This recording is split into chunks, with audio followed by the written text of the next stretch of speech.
One night of romance, the cold female CEO turned out to be my fiancée. Jiang Xiaocheng, who had been living in the deep mountains to learn martial arts, followed his master's instructions to come down the mountain and repay a favor, while also searching for clues about his identity. However, as soon as he descended the mountain, he unexpectedly encountered a cold and beautiful CEO. The next day, when Jiang Xiaocheng woke up, he was stunned to find that he had spent the night with the granddaughter of the person who had helped him. Wait, what did you say? She asked my fiancé. Chapter 001, I'm not that kind of person. Miss, what are you doing? I'm not that kind of person. Wait a minute.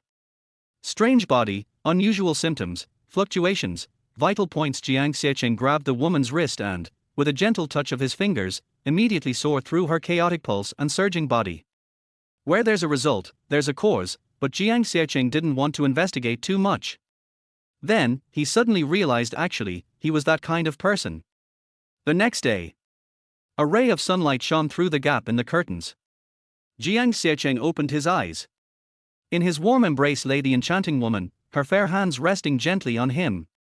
Soon, the woman also opened her eyes. Upon seeing the scene before her, her bare body shrank back in shock, completely dumbfounded. She was a cold, enchanting beauty and icy demeanor, completely different from the elegant charm she had exuded the night before. Jiang Xiaocheng thought she would cry or scream, but she remained eerily quiet. It was clear that this quietness was a result of holding back and restraining herself. Jiang Xiaocheng wanted to explain what had happened the night before, but when he saw the dried red marks beside him, a sense of guilt surged within him. Miss, I'm sorry, Jiang Xiaocheng hesitated, then couldn't help but speak. The woman expressionlessly grabbed her clothes, her posture as cold and proud as an iceberg.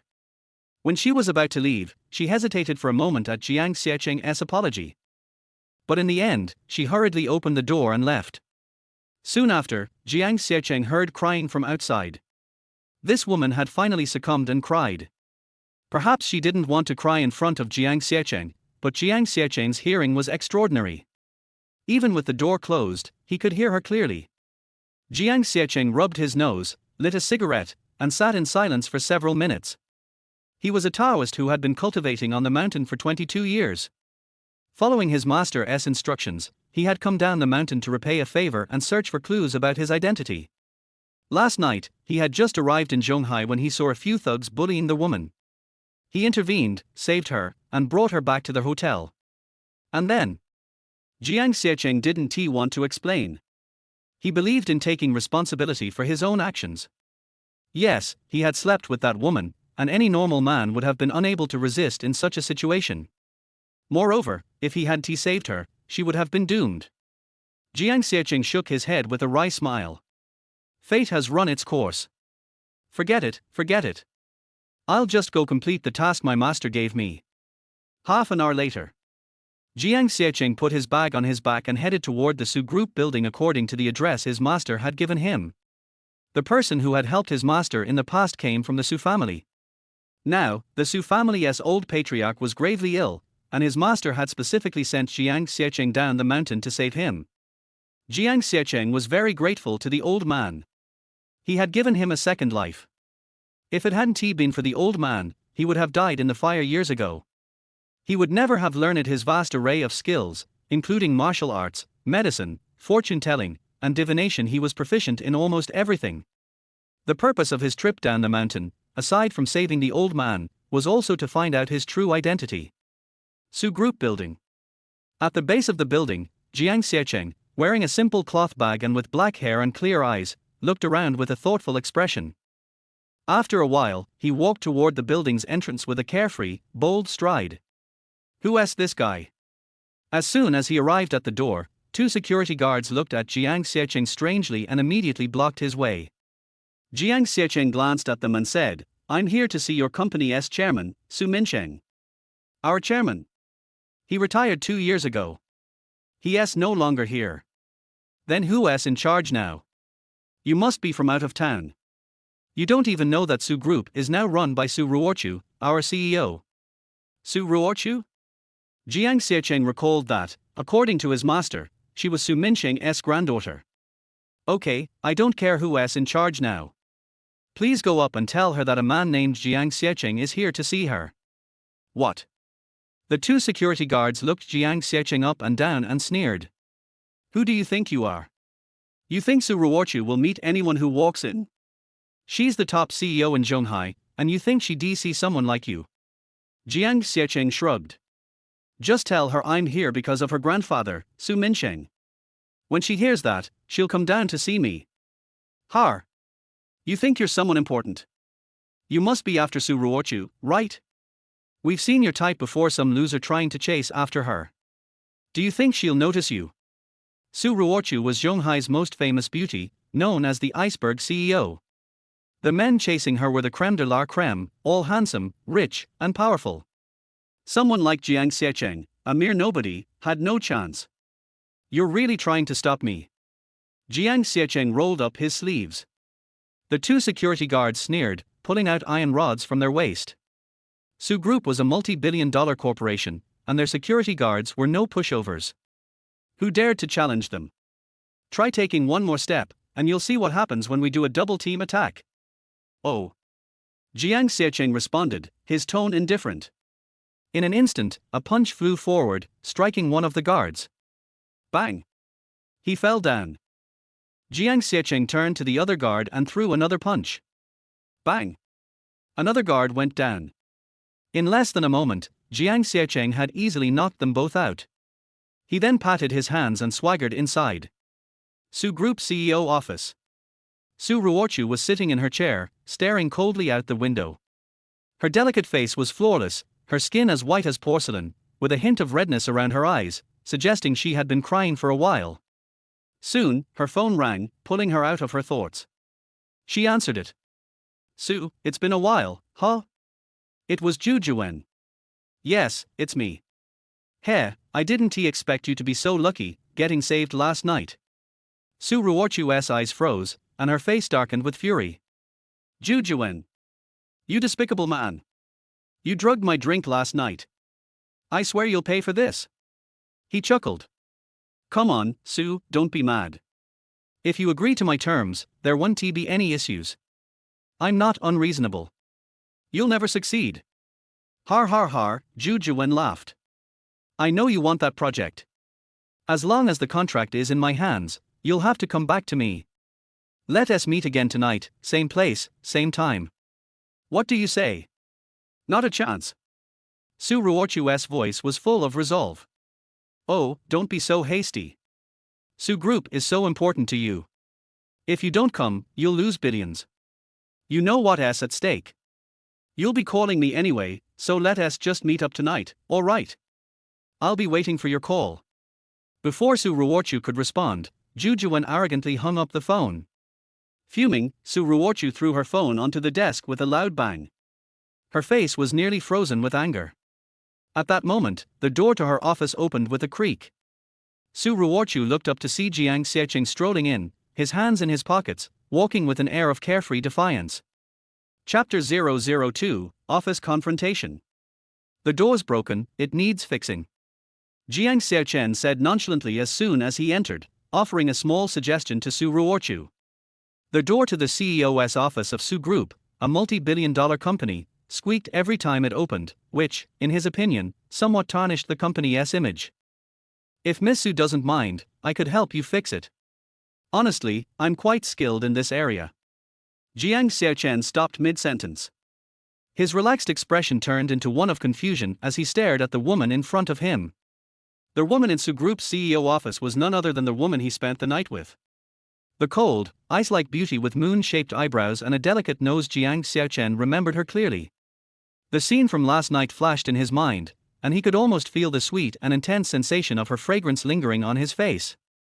Su Ruochu gritted her teeth, her red lips cold. At this moment, her feelings mirrored Jiang Xiaocheng's, both stunned to see each other. How are you here? She thought. How did you get in? Walked in, of course. Jiang Xiaocheng raised an eyebrow and replied, his gaze moving away from her. He turned and began walking back out the door. He glanced at the nameplate outside the office before returning to the room. Su Ruochu watched him the entire time, her cold face showing a slight hint of confusion. All right, Miss Su, fate works in mysterious ways. It seems you're the one I've been looking for, Jiang Xiaocheng said, sighing as he sat down on the couch and poured himself a glass of water. Get out. I don't want to see you. Su Ruochu wanted to curse, but her upbringing made her hesitate. She didn't know where to start. At the same time, she pressed a red button on the office's security system. Jiang Xiaocheng didn't want to admit it, but there was no mistaking that the woman before him was Su Ruochu. Miss Su, I'm here to treat your grandfather's illness. You? Su Ruochu responded coldly. Yes, me. Didn't your grandfather tell you about me? Jiang Xiaocheng took a sip of water. Never mind if he didn't, I just need you to take me to see him. Jiang Xiaocheng quickly calmed himself. He was still a bit surprised and somewhat apologetic for meeting her again, but he didn't feel that he owed her anything. The whole situation seemed far too coincidental. Leave. Su Ruochu demanded. I'm truly here to see your grandfather, Jiang Xiaocheng said. Su Ruochu's eyebrows furrowed, and her white jade hand slammed onto the desk. Didn't you hear me? I said leave. Jiang Xiaocheng glanced at her. If it weren't for the fact that her grandfather had asked him to save the old man, he might have walked out at this point, seeing how ungrateful she was. Sorry, Miss Su. Unless you take me to see your grandfather, I'm not leaving. You? Su Ruochu didn't believe him. The old man had been seriously ill for over a year, and the Su family had posted an announcement offering a reward for any renowned doctors who could treat him. The fact that this man knew about her family wasn't surprising. In Su Ruochu's mind, he probably came here because of what happened last night. If he planned to use it to blackmail her, he had made a huge mistake. As the CEO of Su Group, dealing with someone like him was a piece of cake. HMPH. Don't think I don't know what you're thinking. You think you can threaten me with last night's events, but you've picked the wrong person. Su Ruochu, am not someone who can be intimidated. Jiang Xiaocheng kicked back in his chair, his expression full of disdain. Yes, I slept with you last night, but I'm not interested in you. Then why are you here? She snapped. To see your grandfather. Ridiculous. Su Ruochu's lips curled in cold disdain. She wore an office suit, carefully adding a jacket to hide her good figure, though it couldn't quite conceal the aura of her beauty. She was so cold, it seemed like it was part of her nature. Jiang Xiaocheng, having trained on the mountain for many years, had seen many beautiful women, but the cold, aloof aura of Su Ruochu was something new. As he was contemplating this, the sound of footsteps approached, and a group of security guards barged into the office. Jiang Xiaocheng snapped back to his senses, narrowing his eyes. Miss Su, what's going on here? Su Ruochu's face darkened. With an authoritative tone, she turned to the security guards. Take him away. Don't let him step foot inside the company again. Yes, Miss Su. The guards moved forward and, without hesitation, grabbed Jiang Xiaocheng by the arms. Is this how you treat your guests? I saved your life last night, and now I'm here to save your grandfather. This is how you treat your benefactor. Take him away. Su Ruochu commanded coldly, clearly not willing to listen to Jiang Xiaocheng's words. The two security guards, under her orders, tried to physically move him. However, they tried with all their might, but no matter how hard they pushed, Jiang Xiaocheng remained firmly seated on the sofa, his body seeming to weigh thousands of pounds. They couldn't move him. 1, 2, 3. Push, they grunted. What's going on? They asked, perplexed. The two guards tried repeatedly, but Jiang Xiaocheng didn't budge, his body like a heavy anchor, no matter how hard they pulled. Su Ruochu, along with the other guards, watched in disbelief. Then, two more guards approached, trying to grab his legs. 4 of them, surely that would work, right? But the result was the same no matter how hard they tried, they couldn't move him. Even as their faces turned red with the effort, Jiang Xiaocheng still sat there, sipping his water, his posture relaxed, as if silently mocking them. What kind of sorcery is this? One of the guards muttered. What's going on? Su Ruochu couldn't take it anymore. What are you all doing? Are you planning to quit your jobs? Sorry, Miss Su, please don't be angry, we'll get him out right now. The security guards, sensing her anger, immediately drew out their iron rods and were ready to forcefully remove Jiang Xiaocheng. Kid, we'll teach you a lesson. Don't think you can stay seated after this. Just as they were about to strike, the door suddenly opened, and a middle-aged man hurriedly entered. Stop, he commanded. Su Ruochu turned to look, her brow furrowed. Dad, why are you here? The middle-aged man didn't respond immediately. Instead, he scolded the security guards, "Get back, all of you." The guards quickly retreated, not daring to defy his orders. The man was Su Ruochu's father, Su Ruochu, a member of the Su family. Though he wasn't officially part of the company, he frequently visited, so the guards had no choice but to obey him. After the guards left, Su Ruochu hurried over to Jiang Xiaocheng. You must be Mr. Jiang Xiaocheng. Yes. I'm very sorry, Mr. Jiang. My daughter was rude to you just now. Dad. Su Ruochu interrupted, unable to hold back her frustration. Why are you being so polite to him? This guy is no good. She almost blurted out about what happened between them last night. What nonsense are you talking about? This is the master your grandfather invited to treat his illness. Didn't he already tell you? How could you forget? You almost ruined the entire family's plans. Su Ruochu shot a glance at Jiang Xiaocheng, still unsure. Is he really here to treat Grandpa? Chapter 003, Healing. In a BMW X7 heading to the old villa of the Su family, Jiang Xiaocheng sat with a calm expression. On the other hand, Su Ruochu, sitting beside him in the back seat, kept her cold face and deliberately avoided Jiang Xiaocheng. She could never have imagined that Jiang Xiaocheng was the one her grandfather had invited. Nor did she understand how such a despicable man who took advantage of others in their vulnerable moments could have any skills that would make her father personally run to the Su group and even escort him to the old Su family villa. Miss Su, it's okay, I forgive you, Jiang Xiaocheng said earnestly, looking at Su Ruochu. Forgive me. Su Ruochu clenched her hands tightly in front of her chest, her nails almost digging into her palms. This bastard was getting too arrogant. Not only did he insist on sitting next to her, taking advantage of her father's presence, but now he was speaking to her with sarcasm. Ruochu, Jiang Xiaocheng is speaking to you. Why are you so rude? Su Ruochu, the one driving, immediately reprimanded her when he saw that she didn't respond. It's fine, it's probably my fault. Miss Su still holds a grudge against me, Jiang Xiaocheng said. Look at Mr. Jiang, he's so thoughtful at his age, Su Ruochu added tactfully. Clearly, he had learned about Jiang Xiaocheng from Su Minsheng and was extremely polite to him. Su Ruochu didn't seem to care, her face cold as usual. Jiang Xiaocheng didn't want to press the issue further. After realizing the situation, he took out his phone and started playing a game of Connect the Pairs. Soon, they arrived at the Su family's old villa, where Su Minsheng was staying. Su Ruochu was the first to get out of the car, followed by Jiang Xiaocheng. Su Ruochu hesitated for a moment before slowly stepping out of the car.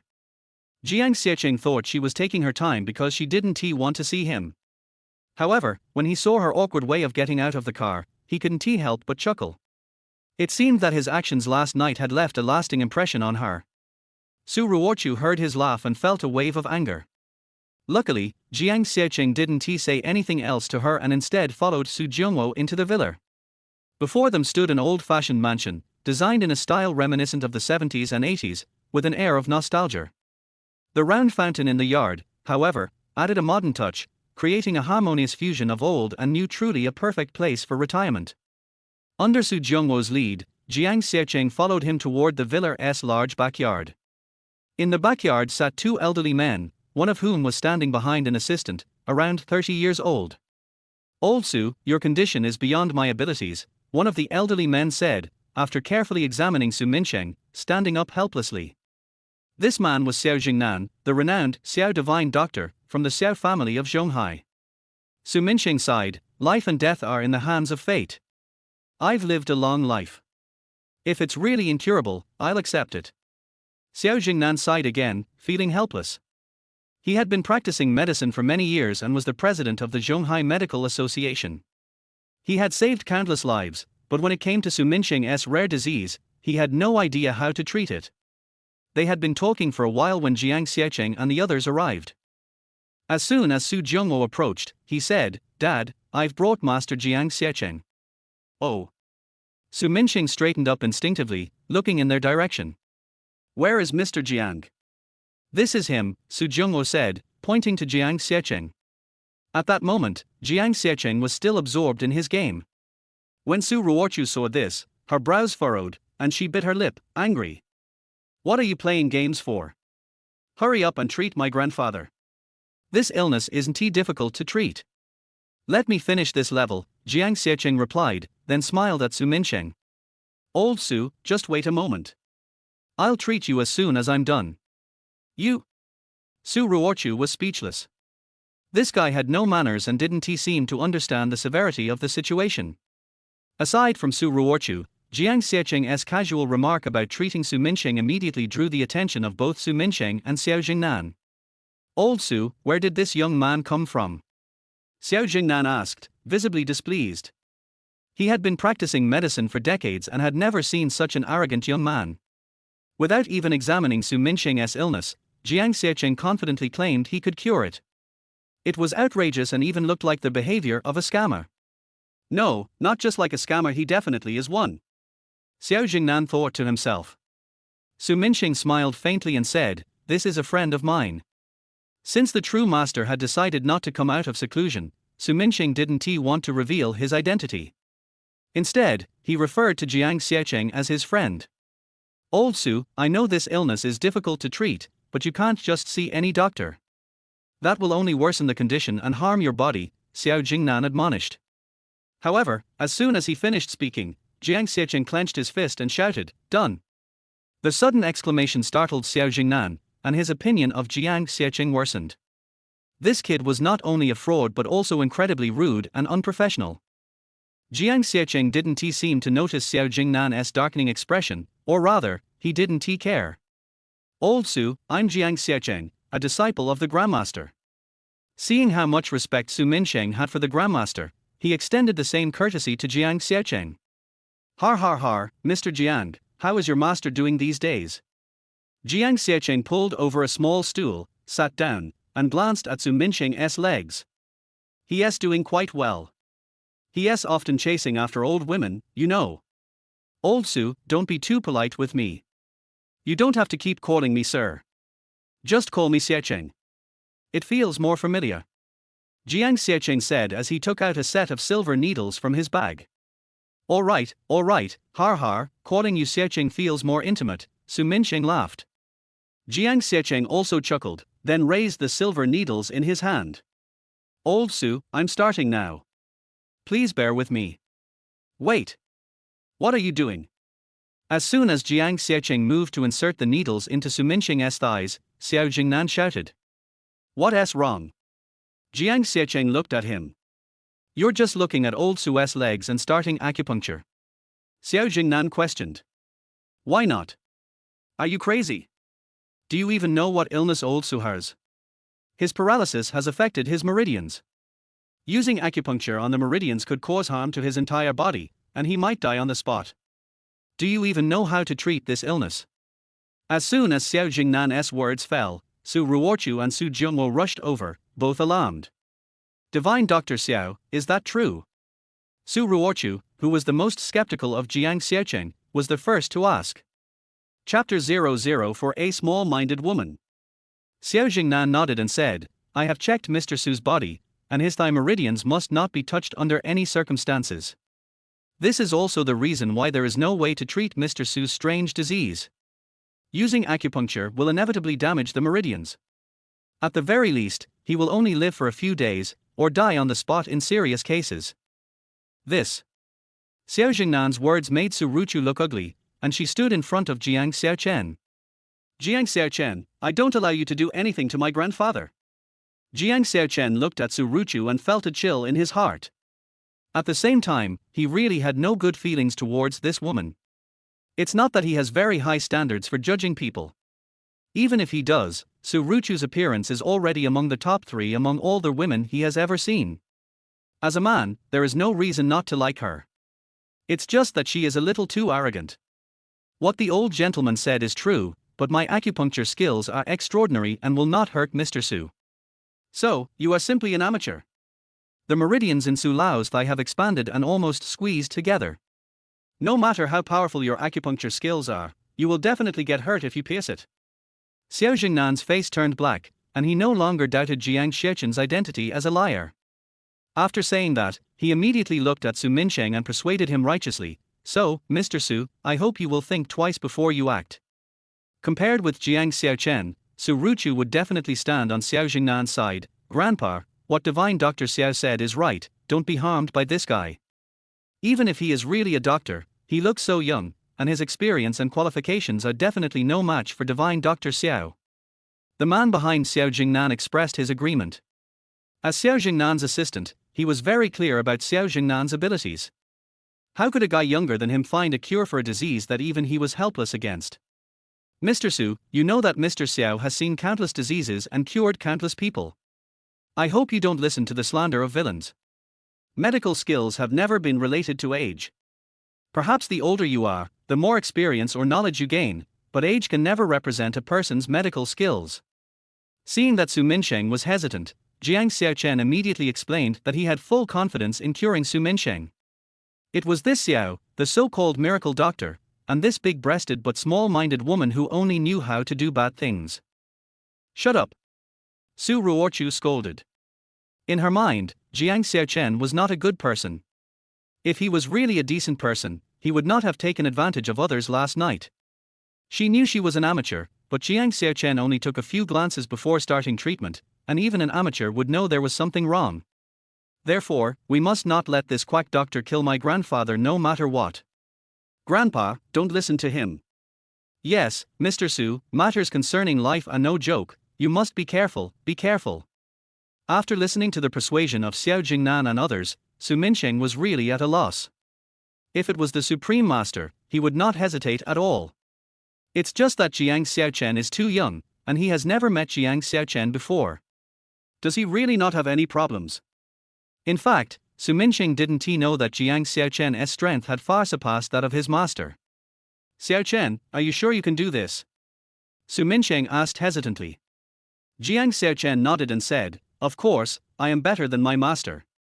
After just a few injections, you will be able to stand up and walk immediately." "Nonsense!" Xiao Jingnan stopped him again. "This guy brags without thinking. Can this disease be cured by a few injections? Even liars don't lie like that." Did he really think that Xiao Jingnan was a fool? Did he think that Su Minsheng and the Su family were all fools?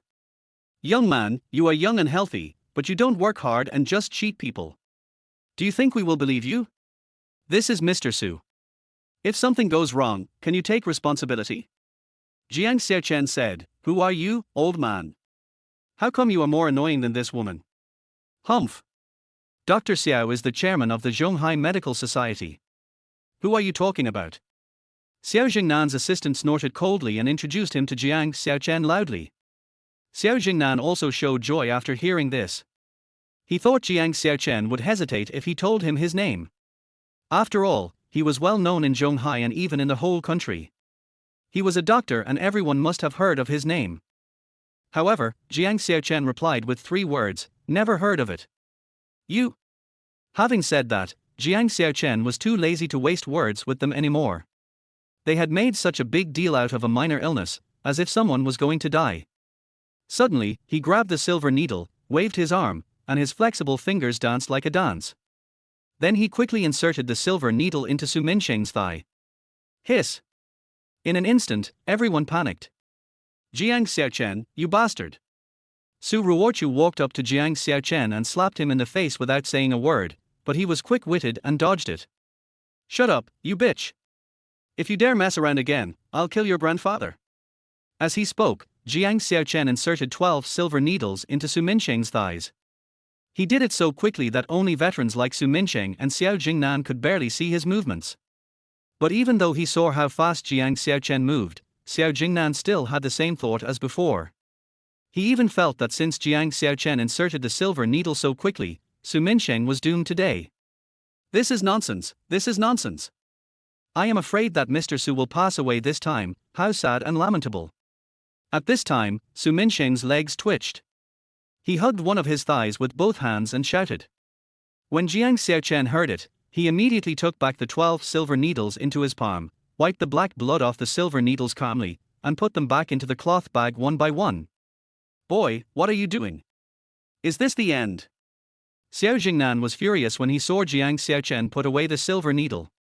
As expected, this guy didn't listen to the advice and injured old Su's thigh meridian. He didn't know how to continue. But Jiang Xiaocheng did not think what Xiao Jingnan thought, but said calmly, "Mr. Su, please stand up." "Huh? It's over." Su Minxing suddenly opened his nervous eyes, and beads of sweat fell from his forehead like rain. Even though he was already quite old, he was still extremely nervous when faced with such a situation. He couldn't believe it at all. In just a short while, Jiang Xiaocheng had cured him.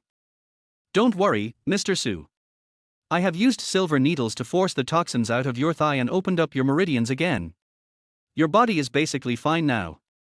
Su Ruochu looked at Su Minxing hurriedly and said, "Grandpa, how do you feel?"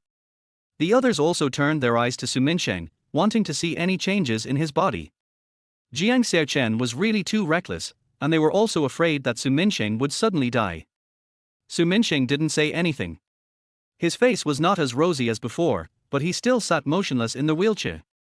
Su Ruochu looked at him for a long time, her eyes were red, and she immediately stared at Jiang Xiaocheng and scolded him, "Look at what you have done. My grandfather has a thigh disease and has been unable to walk for 2 years. Do you think you can cure him with a few needles? Jiang Xiaocheng, if anything happens to my grandfather, I will never let you go. Don't be rude." Su Minxing stopped Su Ruochu, then put his hands on both sides of the wheelchair and stood up unconsciously. Su Ruochu, who was about to continue scolding, stopped with her rosy little mouth. In an instant, her beautiful eyes widened and her delicate face was stunned. "Grandpa, you. No more pain." After Su Minxing stood up, he felt that his legs had regained their strength, and his whole body felt as if it were bathed in spring sunshine, full of the vitality of his youth. "Har har har, it really doesn't hurt anymore." Su Minxing was overjoyed and took a big step forward, shocking everyone again. "What's going on?" Su Jingwo and Su Ruochu stared at the scene in front of them in shock, and then looked at Xiao Jingnan, trying to get an explanation from him. But at this moment, Xiao Jingnan's old face was dull and his eyes almost popped out. Chapter 005 Engagement. No one knows more about Su Minxing's strange disease than he does. As a professional in the industry, he has long seen through the stubbornness of Su Minxing's strange disease. If nothing unexpected happens, Su Minxing will never be able to stand up again, but why does this kid seem to have recovered after using a few silver needles? No, it is absolutely impossible. He has been practicing medicine for many years.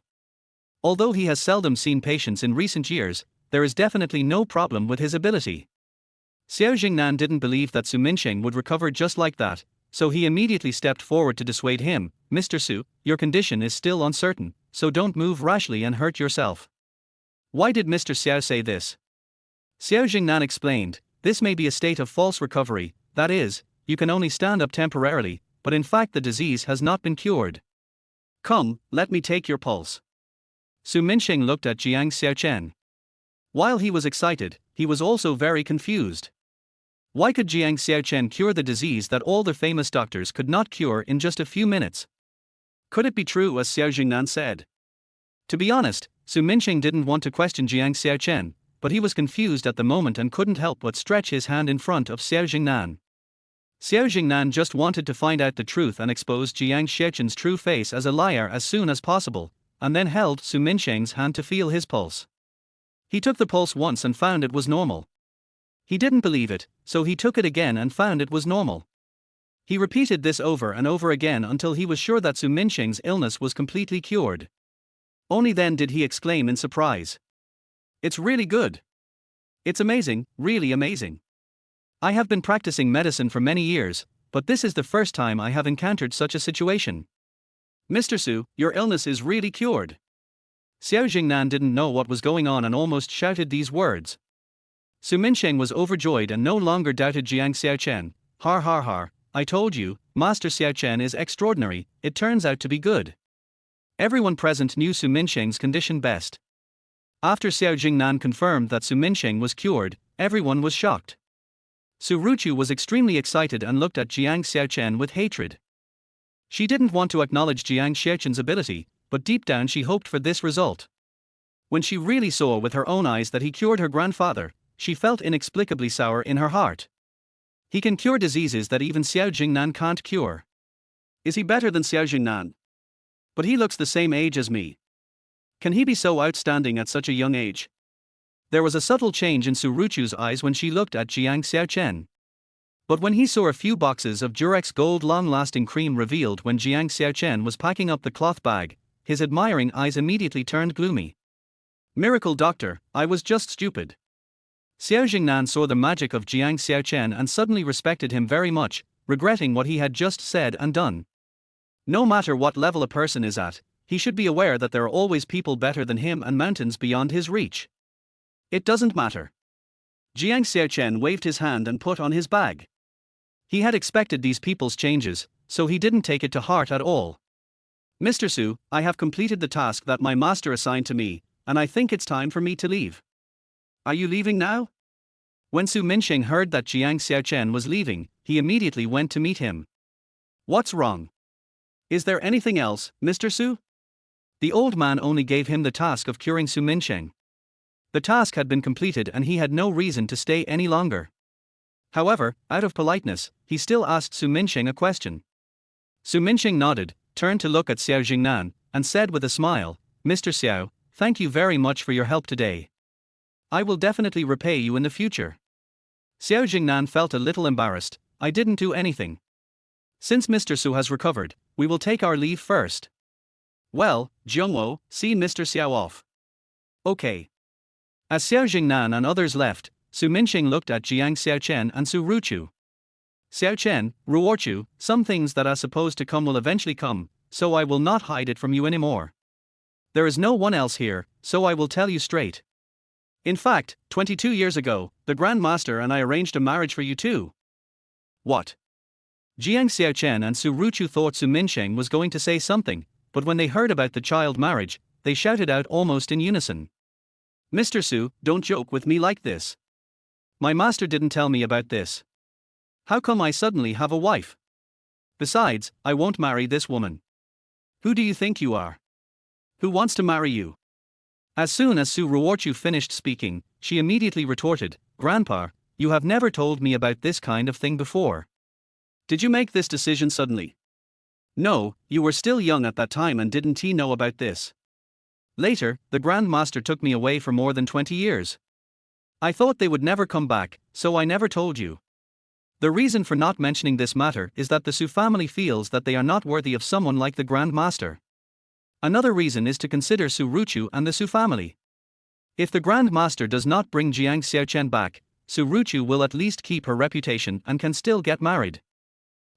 Times have changed, and marriage is not something that can be decided by old guys like us.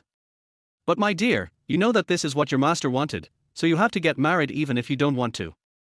Well, I have to ask my master about this. I have a wife without knowing it. What if I get cheated? Jiang Xiaocheng was very honest and outspoken. He said whatever he thought of, and then immediately took out his cell phone and called his master. Su Ruochu bit her lips in hatred. Grandpa, why don't you ask me if I agree? Why should I marry him as long as he is willing to marry me? Silly child, what nonsense are you talking about? It is your honor to marry me. I won't marry him. Su Ruochu was not convinced, not at all. It was true that Jiang Xiaocheng cured her grandfather, but she had no reason to marry him. Ruochu, this is not entirely Grandpa's idea. It was your grandmother who agreed to this marriage. Unfortunately, your grandmother hers. Is that what Grandma meant? Right. What did you say? Suddenly, Jiang Xiaocheng, who was on the phone, shouted. Damn old man. Tell me clearly, did you tell me that I had a childhood sweetheart just to stop me from going back? If that's the case, there's no need to do that. I won't go back and disturb you and the old woman. Bullshit. You have to marry me whether you want to or not. Stop calling me to bother me. I'm going to save the world. Wait, Suelan, did you just type a blank? Who? Beep. Damn it. Damn old man, just play mahjong, and talk about saving the people. It's not genuine at all, they actually arranged a marriage for him. Jiang Xiaocheng was helpless, but he could only accept this fact. He put his phone away, stared at Su Ruochu unhappily, and said, Miss Su, it seems that God has always been on your side. You are lucky to marry me. Humph. Su Ruochu frowned, snorted coldly, turned her back to Jiang Xiaocheng and walked away. See you at the entrance of the Civil Affairs Bureau at 10:30 tomorrow. Civil Affairs Bureau? What's wrong? Are you not going to argue with me anymore? You just said you would never marry me, so why did you suddenly agree to go to the Civil Affairs Bureau? Hey! Su Ruochu, please at least refuse. You are making me lose face. Jiang Xiaocheng wanted to chase after him to ask what happened, but Su Ruochu had already walked out of the backyard. Oh, woman. Never mind. Jiang Xiaocheng shook his head. This was already a foregone conclusion. He had to marry her whether he wanted to or not. If it was really not suitable, he could still get divorced later. As for Su Ruochu's behavior, there is nothing strange about it. Women have been a kind of strange creatures since ancient times. Every part of them is full of mysteries that need to be explored step by step. I remember one time, Jiang Xiaocheng saw such a program while watching TV while eating sweet potatoes. The program team invited Hawking as a guest to a reality show. When the host asked Hawking what was the most difficult puzzle in the world, Hawking, sitting in a wheelchair, said two words seriously to all the audience. Woman. Chapter 006 I have something to ask for. Jiang Xiaocheng walked out of the old villa, depressedly lit a cheap cigarette that he had wrapped himself with paper and tobacco, and took a deep puff. The more he thought about the child marriage, the angrier he became. There was nothing wrong with finding a wife for himself, but at least he should be informed. What an old man. It has been more than 20 years. If it weren't for this trip down the mountain to do business, I might have been kept in the dark. After finishing a cigarette, Jiang Xiaocheng threw the cigarette butt on the ground and stomped it out. Then he looked behind him with a playful look and said, "Don't follow me, I saw you a long time ago, come out." As soon as he finished speaking, Xiao Jingnan's assistant walked out awkwardly. Dr. Jiang, hello. My name is Xiao Shan, and I'm the assistant of Mr. Xiao Jingnan. You old man, you are man and you still follow me. What's your business with following me? After hearing this, Xiao Shan immediately explained, Dr. Jiang, don't misunderstand, it's not me who is looking for you, it's Mr. Xiao who is looking for you. Is it that old man? Sorry, not interested.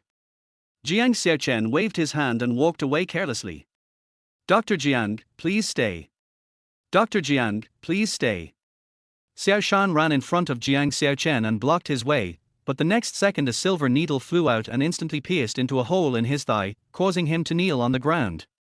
Court death. Jiang Xiaocheng's eyes focused, and another silver needle emerged from the palm of his hand. Just when he was about to kill Xiao Shan, Xiao Jingnan ran out in a panic and shouted, Dr. Jiang, please calm down. Jiang Xiaocheng stopped when he saw Xiao Jingnan, and the silver needle in his palm disappeared mysteriously. If I hadn't done this, the old man might still be hiding, but now he finally comes out honestly. Har har har, heroes have always emerged from youth. Today, I finally understand the deep meaning of this sentence. Xiao Jingnan looked at Xiao Shan, who was kneeling on the ground and unable to move, and burst into laughter. Xiao Shan is a member of the Xiao family. He has inherited the martial arts from Xiao Jingnan and is one of the strongest among his peers in the Xiao family. But who would have thought that he had no power to resist Jiang Xiaocheng at all? It can be seen that Jiang Xiaocheng is indeed extraordinary. No wonder Su Minqing trusts him so much. Under the circumstances at that time, if Jiang Xiaocheng made a mistake he would die suddenly, but he never said anything more, and even the Su family and his dissuasion were of no avail. Dr. Jiang, can you please see if you can unblock Xiao Shan's acupuncture points? Xiao Jingnan said politely. Jiang Xiaocheng did not intend to kill this guy. If he really wanted to kill him, he would have been dead when the first silver needle flew out. Soon, Jiang Xiaocheng walked to Xiao Shan and pulled out a silver needle. Suddenly, Xiao Shan collapsed to the ground, then quickly got up and knelt down to thank him. Thank you, Dr. Jiang. No thanks, please tell me what you want, I have other things to do. Jiang Xiaocheng didn't like these two guys, but since they came to him, he had to accept the benefits. Xiao Jingnan bowed and said respectfully, to be honest with you, Dr. Jiang, I do have something to discuss with you. Since you have asked me, I will tell you straight away. My granddaughter Xiao Qingyi has a friend who suffers from a strange disease. Whenever an attack occurs, she has extremely strong desires for that kind of disease. She has come to me for help, but I am helpless. I wonder if Dr. Jiang can help. Even you can't do it. Jiang Xiaocheng looked doubtful. Xiao Jingnan smiled bitterly and said, "Alas, there is really no way.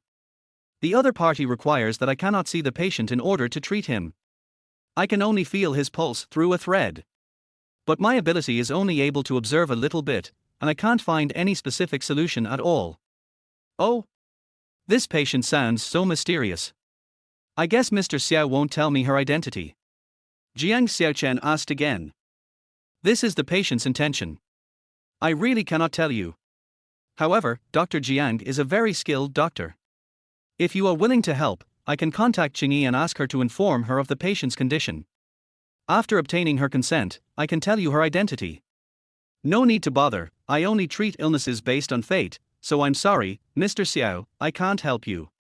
Jiang Xiaocheng raised the corner of his mouth, waved to the two of them, and then walked away. Dr. Jiang, please stay. I am really sorry about what happened at the Su family before. I hope you can forgive me. I'm not a petty person. You make me think of me like that by saying that.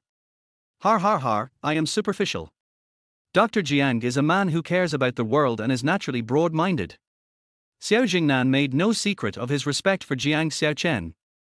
After a pause, he continued, regarding the patient just now, I can tell Dr. Jiang some information about her. She is of an extraordinary status. As long as you cure her, you will get an extremely generous reward. Really? How much? 10 million. Moreover, this is only secondary. People of her status have connections and resources that are unmatched by other families in Zhonghai. Curing the patient is a favor. Although Dr. Jiang may not need it, it will definitely be much more convenient when needed. Dr. Jiang must be aware of all this, so Xiao Jingnan did not explain.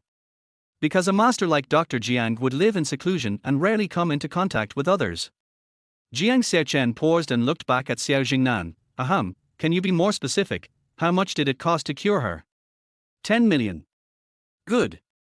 It's time, and there are too many cases. They are overflowing. I'll take this case. Please help me contact your granddaughter.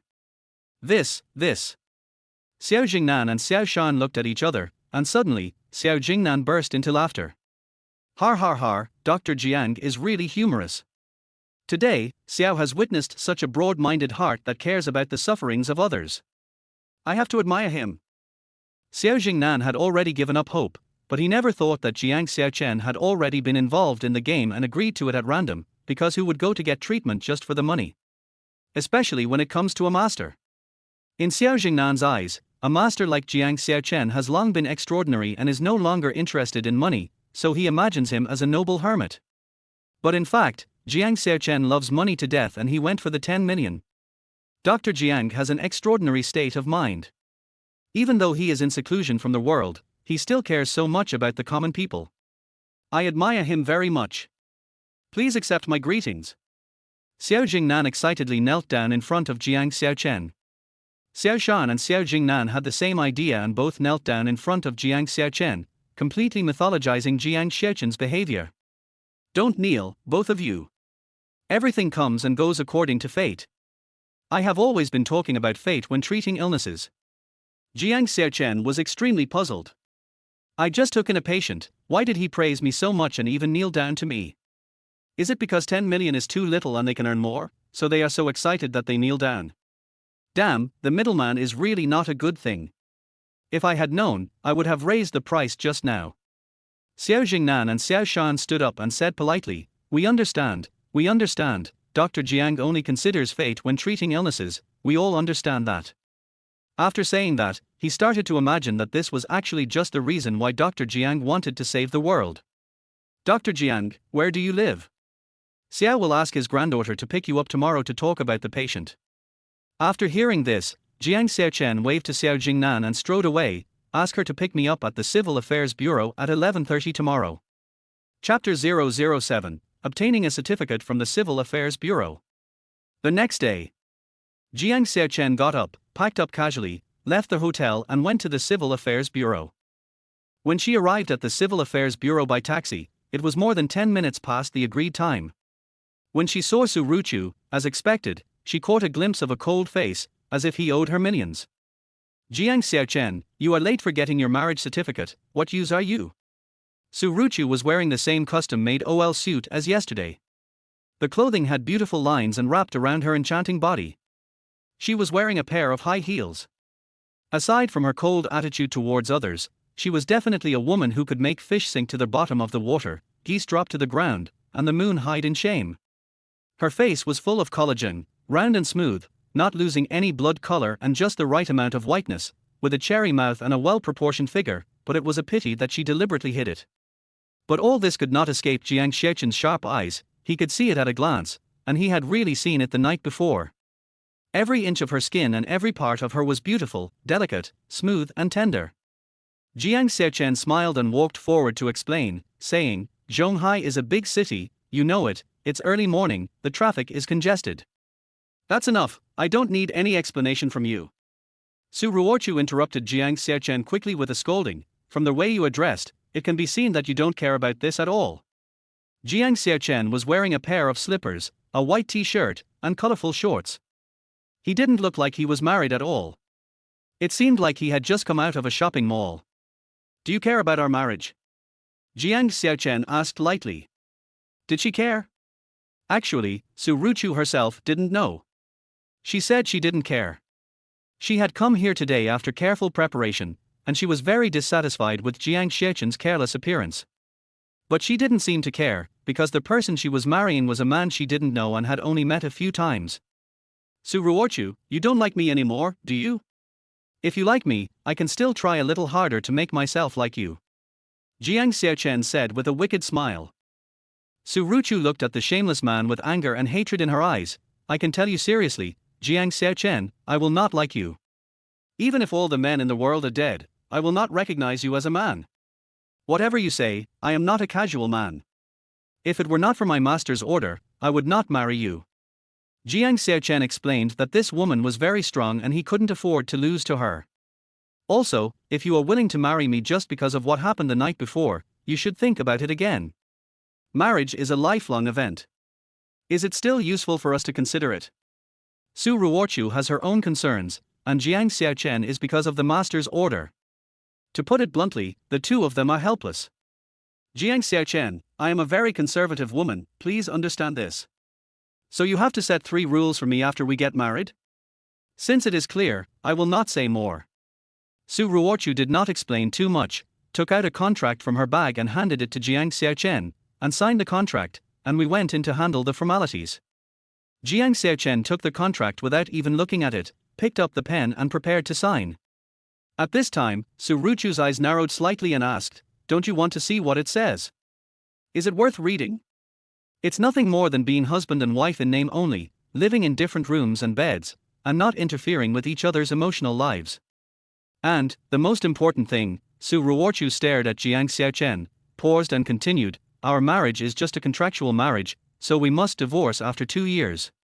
It's okay to get married today and divorce tomorrow. Jiang Xiaocheng signed his name without even thinking about it. Isn't this just nonsense? A marriage without an emotional foundation will definitely end in divorce.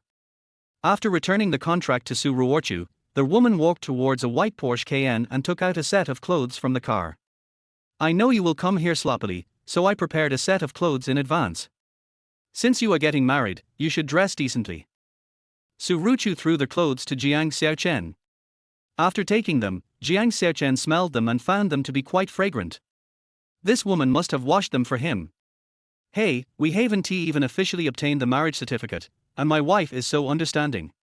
Don't think too much, I'm just afraid that if you go in like this, people will laugh at me for being blind. Oh, it's for myself. Jiang Xiaocheng said softly, without thinking too much, and then took his clothes to change in the car. A few minutes later, Jiang Xiaocheng came down wearing a clean wedding suit, black trousers, white shirt, and a long tie. When Su Ruochu saw him for the first time, her brows furrowed and her heart beat faster for some reason. It turned out that this guy took his clothes seriously and looked quite handsome. However, Su Ruochu soon put away this shameless thought, quickly looked away, and walked towards the Civil Affairs Bureau. Let's go. Are we going in like this? Jiang Xiaocheng stopped where he was and glanced over his shoulder to signal, "Isn't it said that even if you pretend, you have to act more realistically?" Su Ruochu did not refuse. She reached out and hugged Jiang Xiaocheng's arm, leaning gently on his shoulder, pretending to be in love.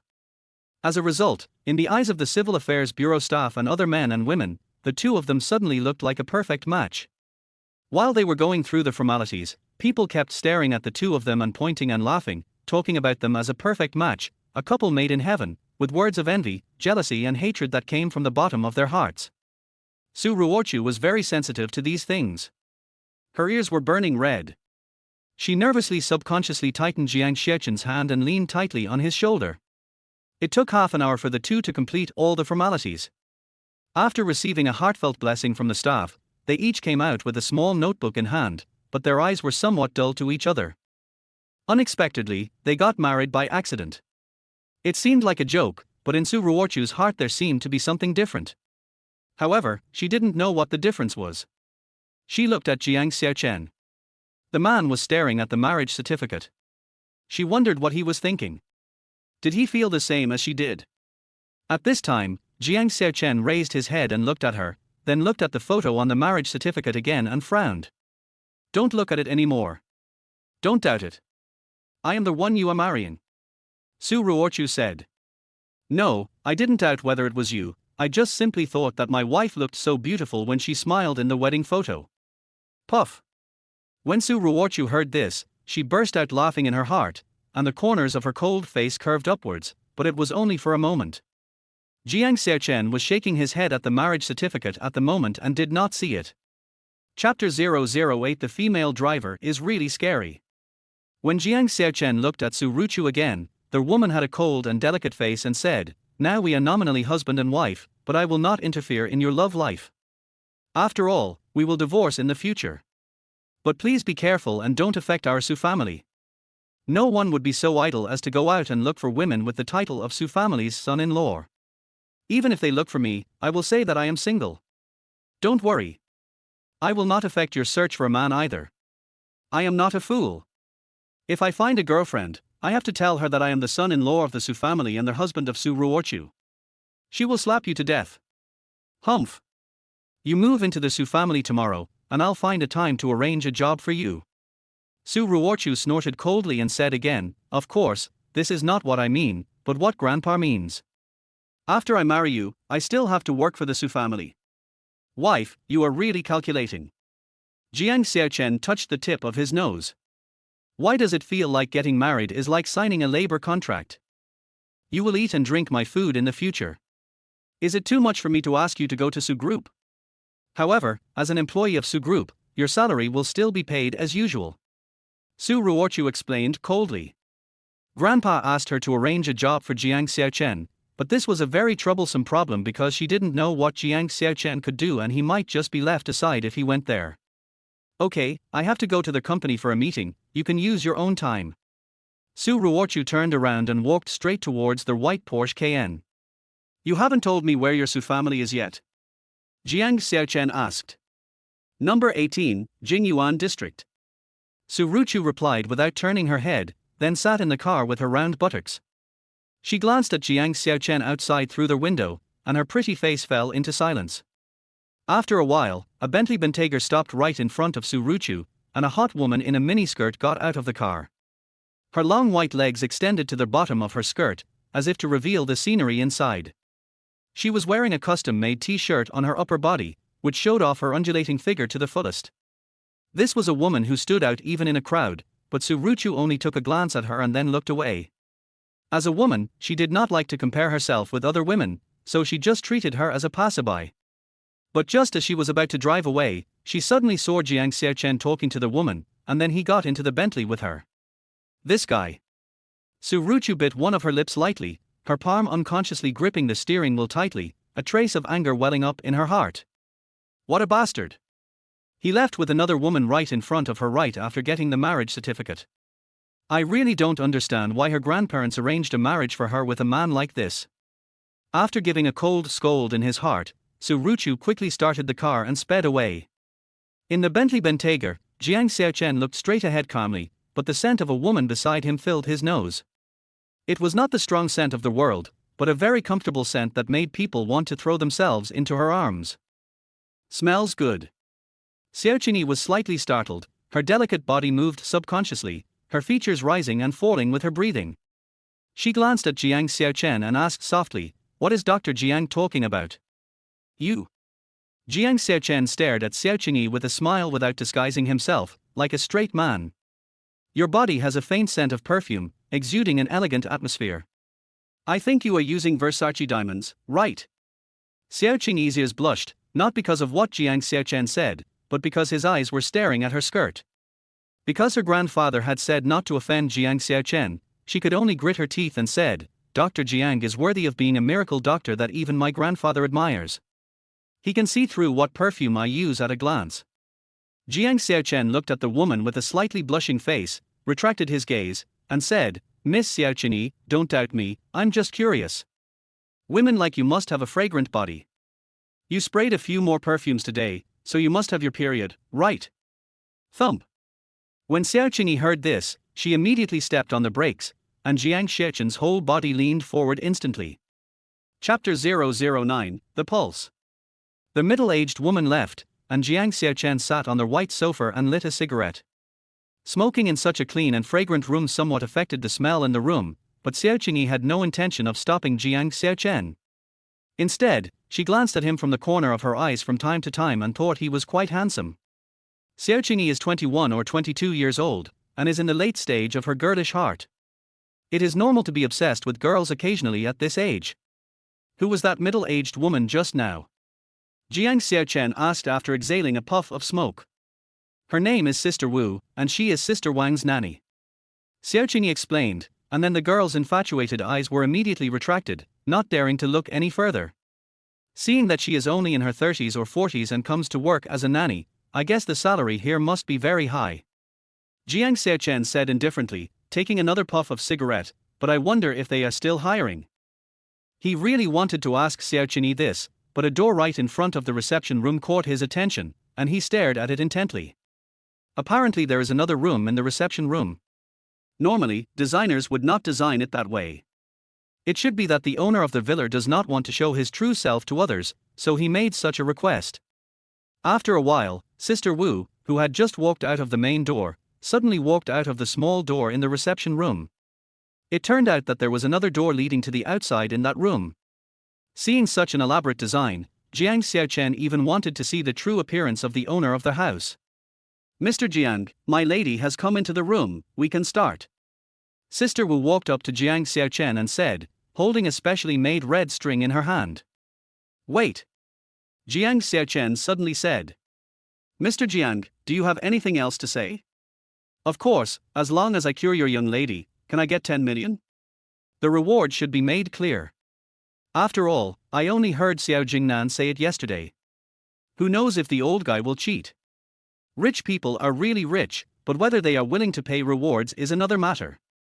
Sister Wu frowned, thinking that Jiang Xiaocheng's words were too vulgar, and couldn't help but question his ability. If he hadn't been introduced by the Xiao family, she might have asked him to leave. "Yes." After a long silence, she nodded and answered Jiang Xiaocheng's question. "Let us get started." After confirming that there was no problem, Jiang Xiaocheng waved his hand and took the red thread from Sister Wu. Traditional Chinese medicine has the theory of feeling the pulse by hanging a thread, but most people can't do it. However, Jiang Xiaocheng's medical skills are superb and have long surpassed ordinary people. For him, feeling the pulse by hanging a thread is no different from feeling the pulse directly. After handing the red thread to Jiang Xiaocheng, Sister Wu immediately stood next to Xiaocheng, and the two of them watched Jiang Xiaocheng's every move. Jiang Xiaocheng was seen lightly tapping the red line a few times with deft technique. The line and his fingers moved up and down like a musical string. Jiang Xiaocheng looked young, but with his skilled manipulation, the two women felt as if they were watching a calm, experienced and sophisticated Chinese doctor taking their pulse. Suddenly, Jiang Xiaocheng threw the red thread to the ground, looked into the room and sneered, "Miss, unless you invite me in to see you in person, you'd better find someone else to treat your illness." After he finished speaking, Jiang Xiaocheng walked away, heading towards the main door of the reception room. This. Xiaocheng and Sister Wu were confused when they saw Jiang Xiaocheng's expression suddenly change. Mr. Jiang, my daughter has always been diagnosed by taking her pulse through a thread. What do you mean? Sister Wu stopped in front of Jiang Xiaocheng and was extremely dissatisfied with his behavior of bumping into her own lady. You can go ask your young lady about this, I don't have time to waste here. How dare you? Sister Wu's eyes widened as she shouted at Jiang Xiaocheng, do you think you can come and go as you please in this place? Sister Wu calmed down, I think Dr. Jiang must have some reason. Xiaocheng pulled Jiang Xiaocheng, paused and asked immediately, Dr. Jiang, what are you doing? Didn't my grandfather already tell you before? Sister Wang didn't show up to treat the disease, why did you suddenly regret it? Jiang Xiaocheng smiled, without giving any explanation, he grabbed Xiaocheng and was about to leave. Sister Wu took the opportunity to block it and said, Mr. Jiang, if you don't give a reasonable explanation, you will never be able to leave this place today. Oh? Then I'd like to see if you have the ability. Court death. Obviously, as the nanny of the owner of the house, Sister Wu is not an ordinary person. It may not be accurate to say that she is the nanny of the owner of the house. She is more like the personal bodyguard of the owner of the house. Just as the two were about to take action, a pleasant voice was heard in the room. Stop. It was made by a woman, and the voice was as clean and refreshing as milk, with a hint of the mature and flowing charm of an adult. Let him in. Miss, this. Sister Wu was stunned for a moment, and even Xiaocheng, who was being pulled by Jiang Xiaocheng, was also surprised. Instead, Jiang Xiaocheng was the only one smiling sweetly. It was obvious that he acted like this just to get the woman inside to let him in.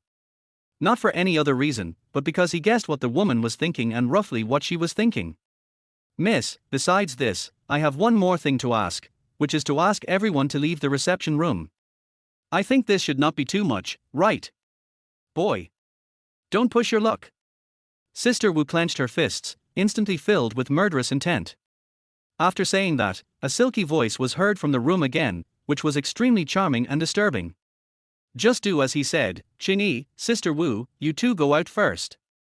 But miss. I don't want to say it a second time. Yes. The woman's words were full of the dominance of a queen, and Sister Wu did not dare to disobey at all. Soon, she left through the main entrance. Xiaocheng glanced at Jiang Xiaocheng and followed him out. Jiang Xiaocheng was the only one left in the reception room. Mr. Jiang, everyone else has left. Do you have any requests? After Jiang Xiaocheng's fuss just now, the woman seemed to have a little respect for him, because she was the only one who knew why Jiang Xiaocheng got up and left after taking her pulse. That's all. Then come in. Jiang Xiaocheng sniffed the rose fragrance in the house and walked towards the room carefree. Compared to the fierce old woman just now, this one is much more sensible. Arriving at the door, Jiang Xiaocheng pushed it open and walked in. Immediately, a faint fragrance wafted into his nose. A woman in a short dress was sitting on the sofa. One of her long black silk legs was pressing down on the other long leg to block the view inside. The low-cut V-shaped neckline made her round breasts very obvious. This piece of clothing has the same style as one made by an internationally famous fashion designer. The structure is perfect and exquisite. I think it was made by the same person. Moreover, this is a custom-made version. The woman's makeup was not overly modified, except for a touch of rose red on her lips, but she still had her stunning appearance. Her fair cheeks exuded maturity, with a blush of desire. Her eyes were clear, her nose was flawless, and there was almost nothing to fault. Sitting on the side, she looked like a model in the Victoria's Secret show. If she was photographed with a camera, it would definitely be a beautiful world-famous painting. The first time Jiang Xiaocheng saw her, the first thing that popped into his mind was a line of adjectives: mature, beautiful and charming lady. The woman was also surprised when she saw Jiang Xiaocheng. It turned out that the doctor who treated her was a man who looked a few years younger than her. Mr. Jiang, please feel free to do so. The woman gestured. Jiang Xiaocheng was really casual and sat down on the sofa in front of the woman without any courtesy. He stared at the woman's blushing face with a smile and asked, should I continue to call you Miss Wang or Miss Qin? This. As soon as these words came out, the woman's charming face showed a hint of shock. She has always known her surname as Wang, and no one has ever really seen through her identity. The only people who know her surname is Qin as Xiaocheng and the people around her. Xiaocheng would naturally not tell him, but why does he know her real surname? Chapter 010 The Qin Family in Beijing. Mr. Jiang, how did you know my last name is Qin? The woman did not continue to hide it. Now that she appeared in front of him, there was no need to continue hiding her identity. Because your clothes, if I'm not mistaken, should be made by Kane Troy. There is only one family in China that has cooperated with Kane Troy, the international fashion master, and that is the Qin family in Beijing. So, you know something about our Qin family? No, I just know that there is such a thing. Jiang Xiaocheng is not familiar with the Qin family, but with Kane Troy. The white t-shirt and colorful shorts he was wearing today were designed by that guy. He gave Troy $2 when he took them away out of friendship, and they felt pretty good on him. I just forgot to take it away when I changed it just now, and it is still in Su Ruochu's car. Since Mr. Jiang knows that I am from the Qin family, there is no need for me to hide it. My name is Qin Yueru. The woman smiled at Jiang Xiaocheng. She noticed that this man was looking at the two beautiful seams on her chest, so she deliberately leaned forward a little, almost squeezing out those two plump things. It was so exciting. Does it look good? R. Jiang Xiaocheng quickly retracted his gaze and said, Miss Qin, I see nothing wrong with your body. You don't look sick. Oh, Miss Qin Yueru, as beautiful as the bright moon, what a good name, what a good name. Qin Yueru didn't seem angry. Instead, she smiled at the nervous Jiang Xiaocheng. Mr. Jiang, you said I'm not sick, but I remember that this was not what you meant when you were outside just now. I'd better ask you, Miss Qin. You tied the red string on the sofa for no reason. Isn't it obvious that you are playing a joke on me? Qin Yueru smiled and said, Mr. Jiang, don't get me wrong. Actually, I just want to test your reaction. I have seen countless famous doctors for my strange disease, but none of them worked. But everyone wants to see my beauty and pays a lot of money. I want to meet everyone before I know who the other person is. Isn't that going to tire me out? Yes, your test is really strange. If a doctor has excellent medical skills but can't think straight, then your disease cannot be cured, right? Yes, no one has passed my test so far, and Mr. Jiang is the first one. Qin Yueru was clear about her physical condition. This strange disease had gradually developed since she became conscious of that aspect. The Qin family had helped her find countless famous doctors. If it could be cured, she would have been cured long ago. Why wait until this day? She had almost given up on treatment, and was still seeking medical treatment just because of her family's wishes. She had long been impatient, but didn't want her family to know what she was thinking, so when a doctor came, she would cooperate if she wanted to, and would drive the person away if she didn't want to cooperate. Only Jiang Xiaocheng, who had just finished taking the pulse and thrown down the red thread and was about to leave, attracted her attention because this was the first time she had encountered such a person. She did this not because she was childish. She was already a 27-year-old woman and her mentality had long since matured.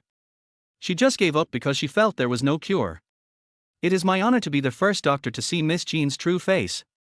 But back to the topic, whether Miss Qin is interested in curing herself or not, I will give you some advice.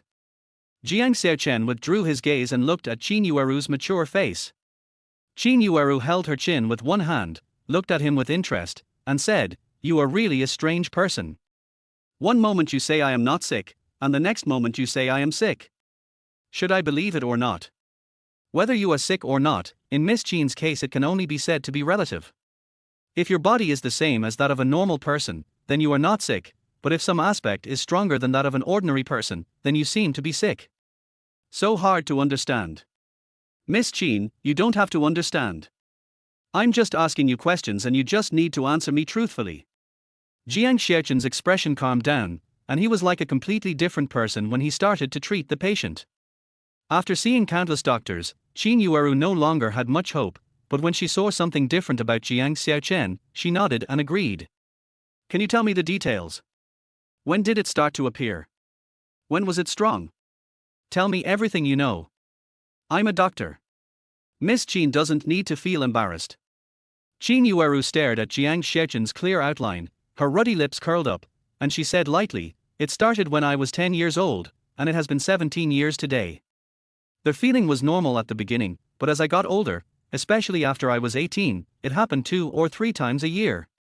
In the past 2 years, it has been more frequent than before, an average of once every 2 months, without any signs, and it can happen at any time. Jiang Xiaocheng's eyes narrowed and he said, "Miss Qin, please stretch out your hand so I can take your pulse." Qin Yueru didn't hesitate at all. She continued to smile and stare at Jiang Xiaocheng as she stretched out her left hand. It was very white and slender. It was obvious that this woman was well maintained, and there was a faint fragrance on her hand. After feeling it for a few minutes, Jiang Xiaocheng asked Qin Yueru to stretch out her right hand again, and then asked seriously, "When was the last time?" "This morning." Puff. Jiang Xiaocheng withdrew his hand abruptly, thinking of Qin Yu's current state. He just grabbed her two delicate hands, and his heart suddenly became filled with anger. The action of him quickly retracting his hand made Qin Yueru laugh. "Hey, Mr. Jiang, are you afraid that I won't wash my hands?" "Har har, Miss Qin, I'm serious, please stop joking. What I did just now was just a subconscious action. If you don't mind, I can hold your hand for the rest of my life." "You dare not." "Not necessarily." Jiang Xiaocheng suddenly stretched out his hand again and grabbed Qin Yueru's white and tender little hand. "Your condition is not a disease, and there is no medicine to cure it. In fact, your condition does not have any side effects except affecting your normal life. You can think about it again. If you need me to eliminate it, I can help you." It was the first time that Qin Yueru heard a doctor say that this disease could be cured, and she wanted to see how Jiang Xiaocheng would do it. "How can you help?" "Massage. If you want to take advantage of me, just say it directly," Qin Yueru said coquettishly, staring at Jiang Xiaocheng's hand that was holding hers. This guy is quite bold, he does whatever he is told, without being polite or hiding anything. Miss Qin is as beautiful as a fairy. I am not the only one who wants to take advantage of you. I can also tell you that I do want to, but now I am a doctor and I have principles. Your principle is to have no principle. Qin Yueru smiled charmingly and looked at Jiang Xiaocheng's hand again. "How can I lie down if you keep holding me? Can you take your hand back now?" "Har har har, of course, isn't it because you provoked me that I did that? I just can't stand provocation." Qin Yueru really didn't expect that Jiang Xiaocheng was not only bold but also lustful. But this made her excited. Compared with those deliberately pretending to be gentlemen, this kind of straightforward man was what she was most interested in. Chapter 11, Burning the Capital. Bring it on. Qin Yueru is different from most women. She may have been accustomed to her own behavior, so she appears to be much more open. Moreover, even when she lies down, her upright and straight figure is still intact. The lines shown under the dress are more curved and beautiful. She just lacks a complementary partner. "What are you doing?" Suddenly, Qin Yueru grabbed Jiang Xiaocheng's hand and stared at him intently. "Miss Qin, I don't mean anything else. The place I want to massage is your lower abdomen." Qin Yueru finally let go of her hand after hearing this. Since she was going to massage her lower abdomen, she didn't even tell him in advance. She thought Jiang Xiaocheng was going to. She agreed to do so because she saw a slight difference between Jiang Xiaocheng and other doctors. After this morning, she still had that feeling, so it was a good opportunity to try this guy out to see if he could do it. Jiang Xiaocheng looked at the perfect Qin Yueru, and finally took a cold breath, putting aside the mess in his mind. "Miss Qin, let me make it clear in advance that your condition needs to be treated slowly and cannot be completely eliminated in one go. It will take more than 2 or 3 days to control that feeling, but don't worry, after the massage you receive today, it won't recur for a long time. You'd better control yourself on weekdays and don't look for a boyfriend too often. I can see that you have bad intentions. Even if you say it will take a lifetime to heal me, what can I do?" Qin Yueru smiled at Jiang Xiaocheng, then closed her clear eyes.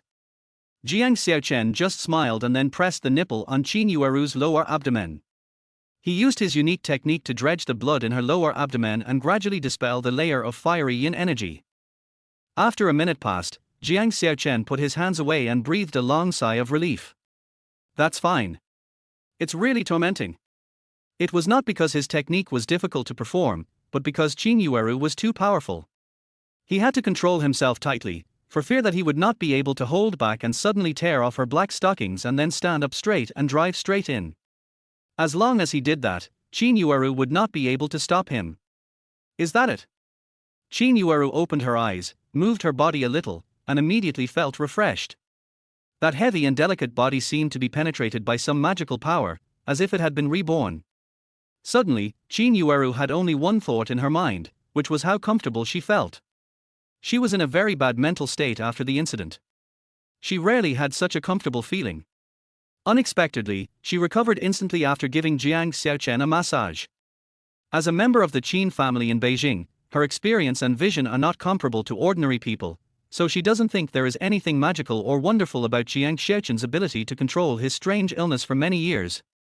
But the excitement in my heart was beyond words. After so many years, I finally got that damn abnormal desire under control and became a normal woman again. She was ecstatic, her dark brows were filled with joy. She looked at Jiang Xiaocheng, whose face was flushed beside her, and immediately covered her mouth and burst out laughing. "What are you laughing at?" Jiang Xiaocheng fanned the air with his hands and continued, "Although I didn't completely cure your strange disease, at least I have controlled your desires, which is considered a success. So, Miss Qin, when will I get the 10 million I asked for? Are you here for money?" Qin Yueru's excitement suddenly revealed a hint of puzzlement.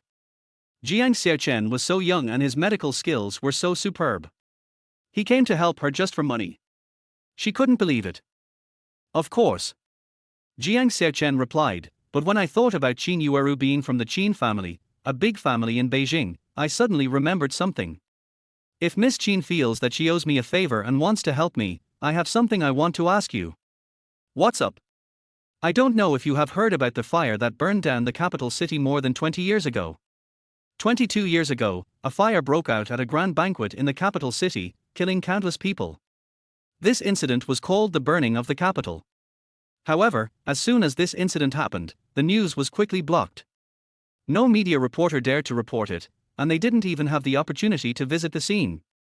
Today, very few people know about this incident, and Jiang Xiaocheng only learned about it from the old man.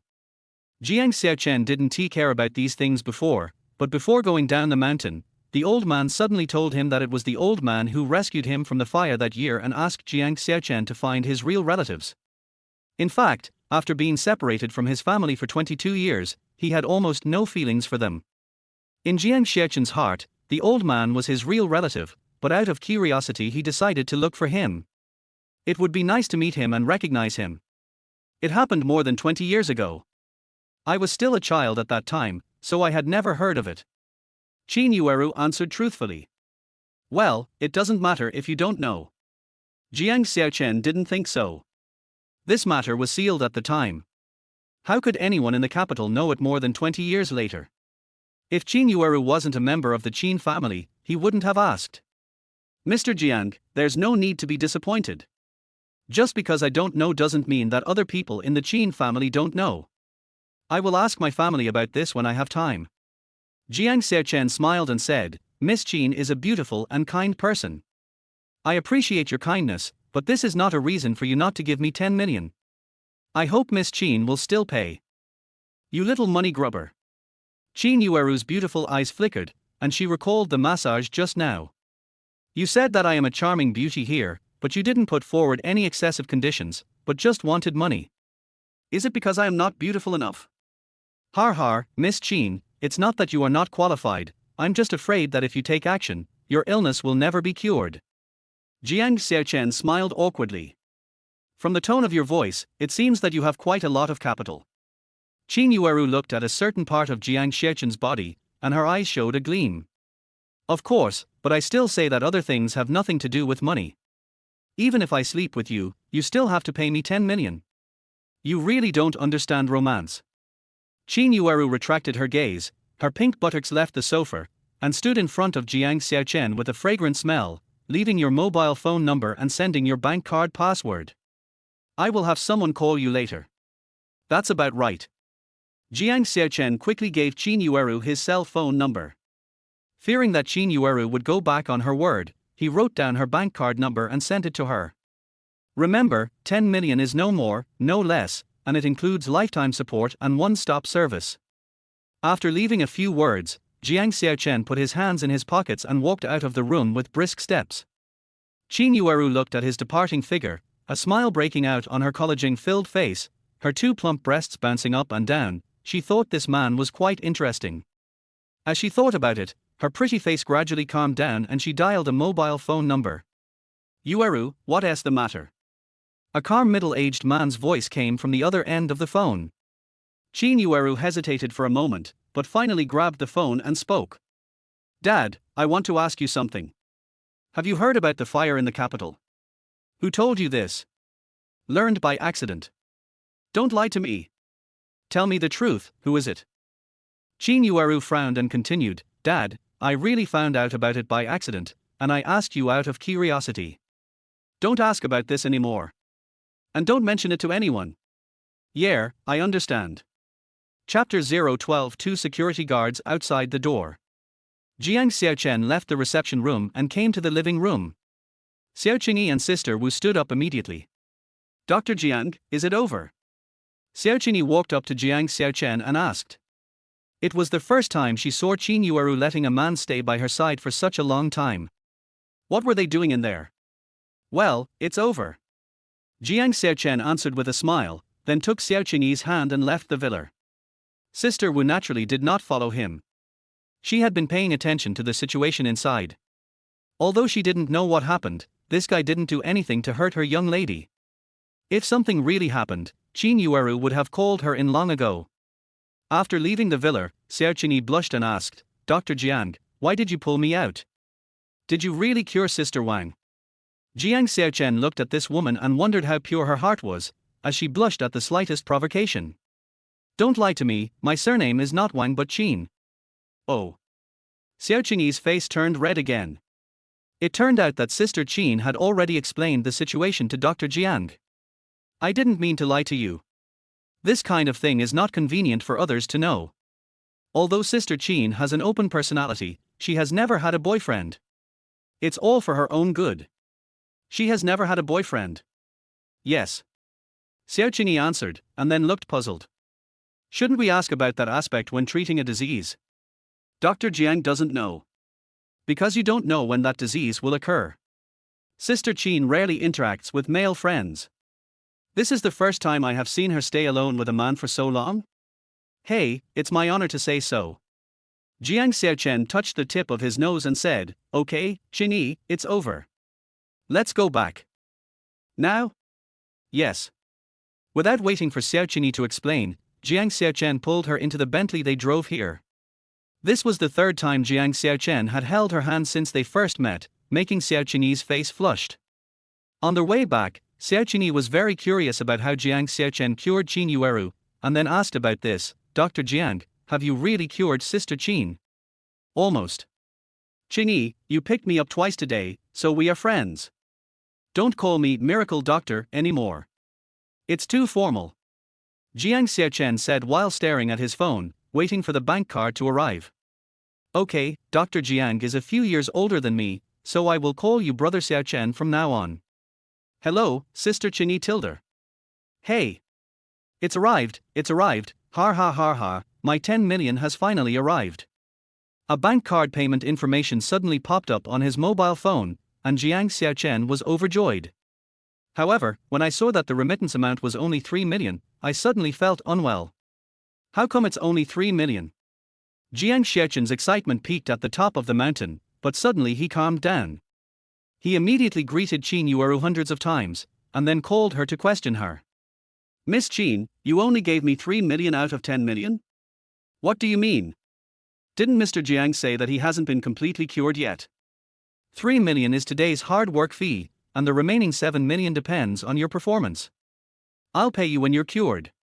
You are so insidious. I won't treat you anymore. You'd better not let me encounter you again, otherwise I will let you know what it means to cry out to the heavens and the earth for help but get no response. Beep. Jiang Xiaocheng was so angry that he hung up the phone. This woman was not honest at all.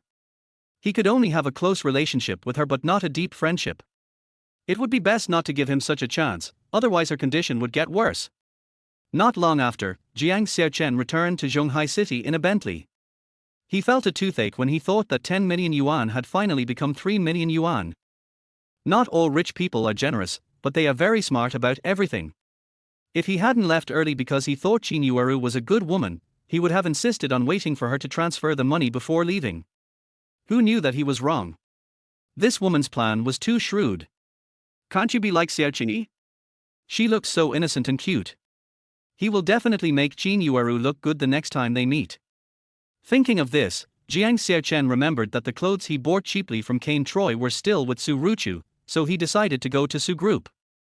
Even though that dress has been worn, it could still be sold for a lot of money if it were put up for sale on a certain website. It would be a shame to just throw it away. Xiaocheng sent Jiang Xiaocheng to the Su Group. After saying that he would treat them to a meal another day, the guy hurried towards the company. But just as he was about to go in, he ran into the two security guards who stopped him yesterday. "Hello, brothers. This." When they saw Jiang Xiaocheng, they looked at each other and wondered why this guy is here again.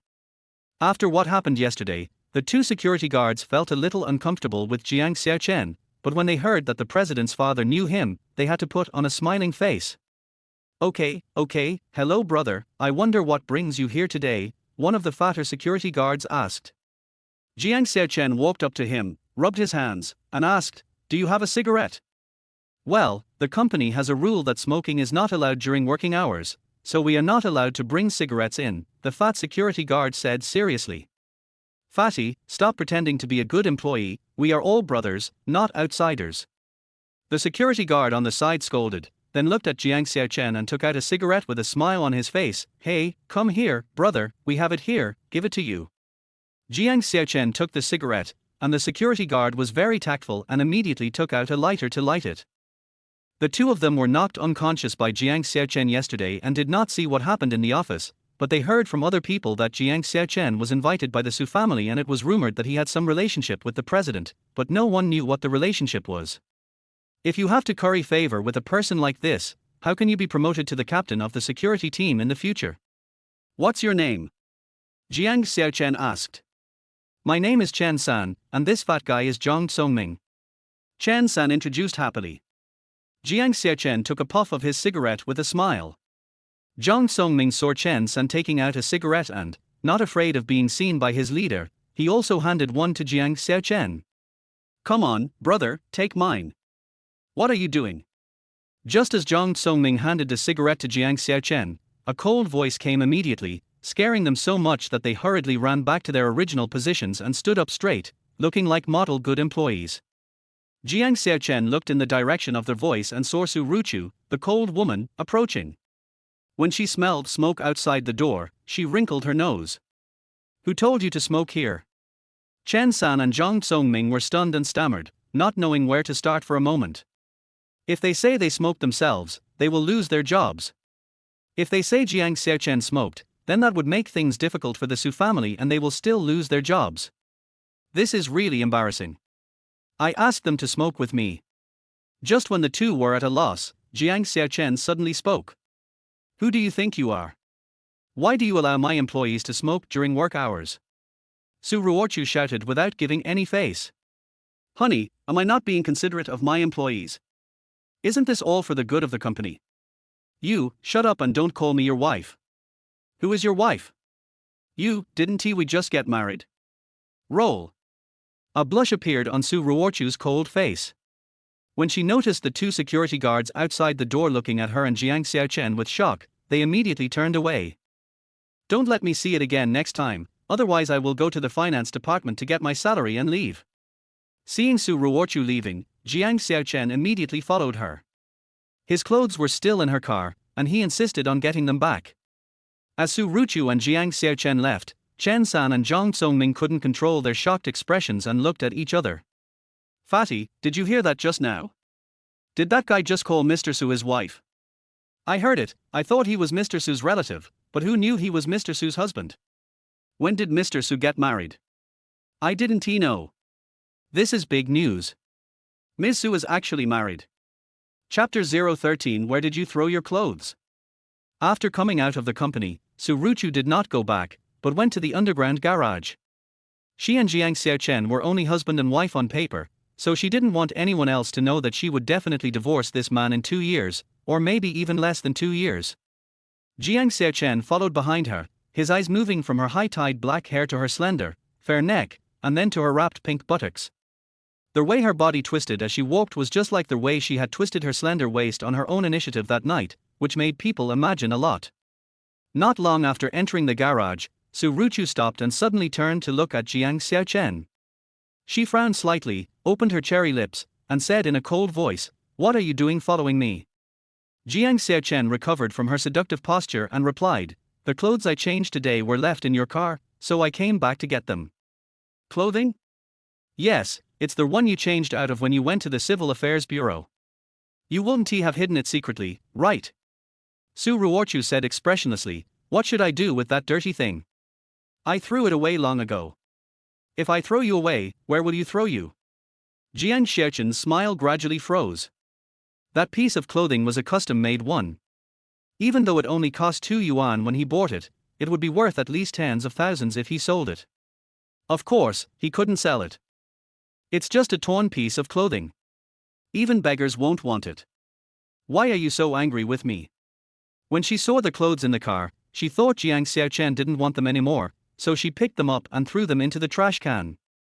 "Did you get my consent, woman? How can you just throw my things at me?" Jiang Xiaocheng showed displeasure on his face. The value of the clothes was one thing, but its meaning to him was more important. "You left it in my car and didn't take it away. I thought you didn't want it anymore, so is there anything wrong with throwing it away? Besides, if you can't bear to spend those dozens of dollars to buy a new one, I'll compensate you with dozens of pieces." As she spoke, Su Ruochu opened her bag with her slender hands, coldly took out a stack of banknotes from the bag, and threw it in front of Jiang Xiaocheng. "Here are 3,000 yuan. I'll give it all to you as compensation for your clothes. Is that enough?"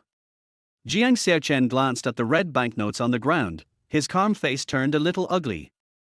After a long silence, he said, "Su Ruochu, do you think it's great to have a few dirty money, so you can use money to insult people? What? You came all the way to my office to ask for that tattered suit. What else could you do for it except for money? That suit is made of gold, so you think the money I gave you is not enough? I know you are very rich, and that suit may not be as good as the pair of shoes you usually wear, but to me it is not a question of money. There is no need to insult me with money all the time." Su Ruochu listened, and the cold corners of her mouth rose. "I understand. You think that since we are married, I am your wife and I should give you the rights of a husband, right? Ridiculous, Jiang Xiaocheng, don't forget that we are contractual married. It is impossible for me to like you, let alone acknowledge your identity in front of outsiders. I have never thought of it that way, and please don't say hurtful things to me, Miss Su." Su Ruochu sneered again. "I said something hurtful? What about the night before last? How are you going to explain it to me? You didn't have to do that. Why are you pretending to be a gentleman now?"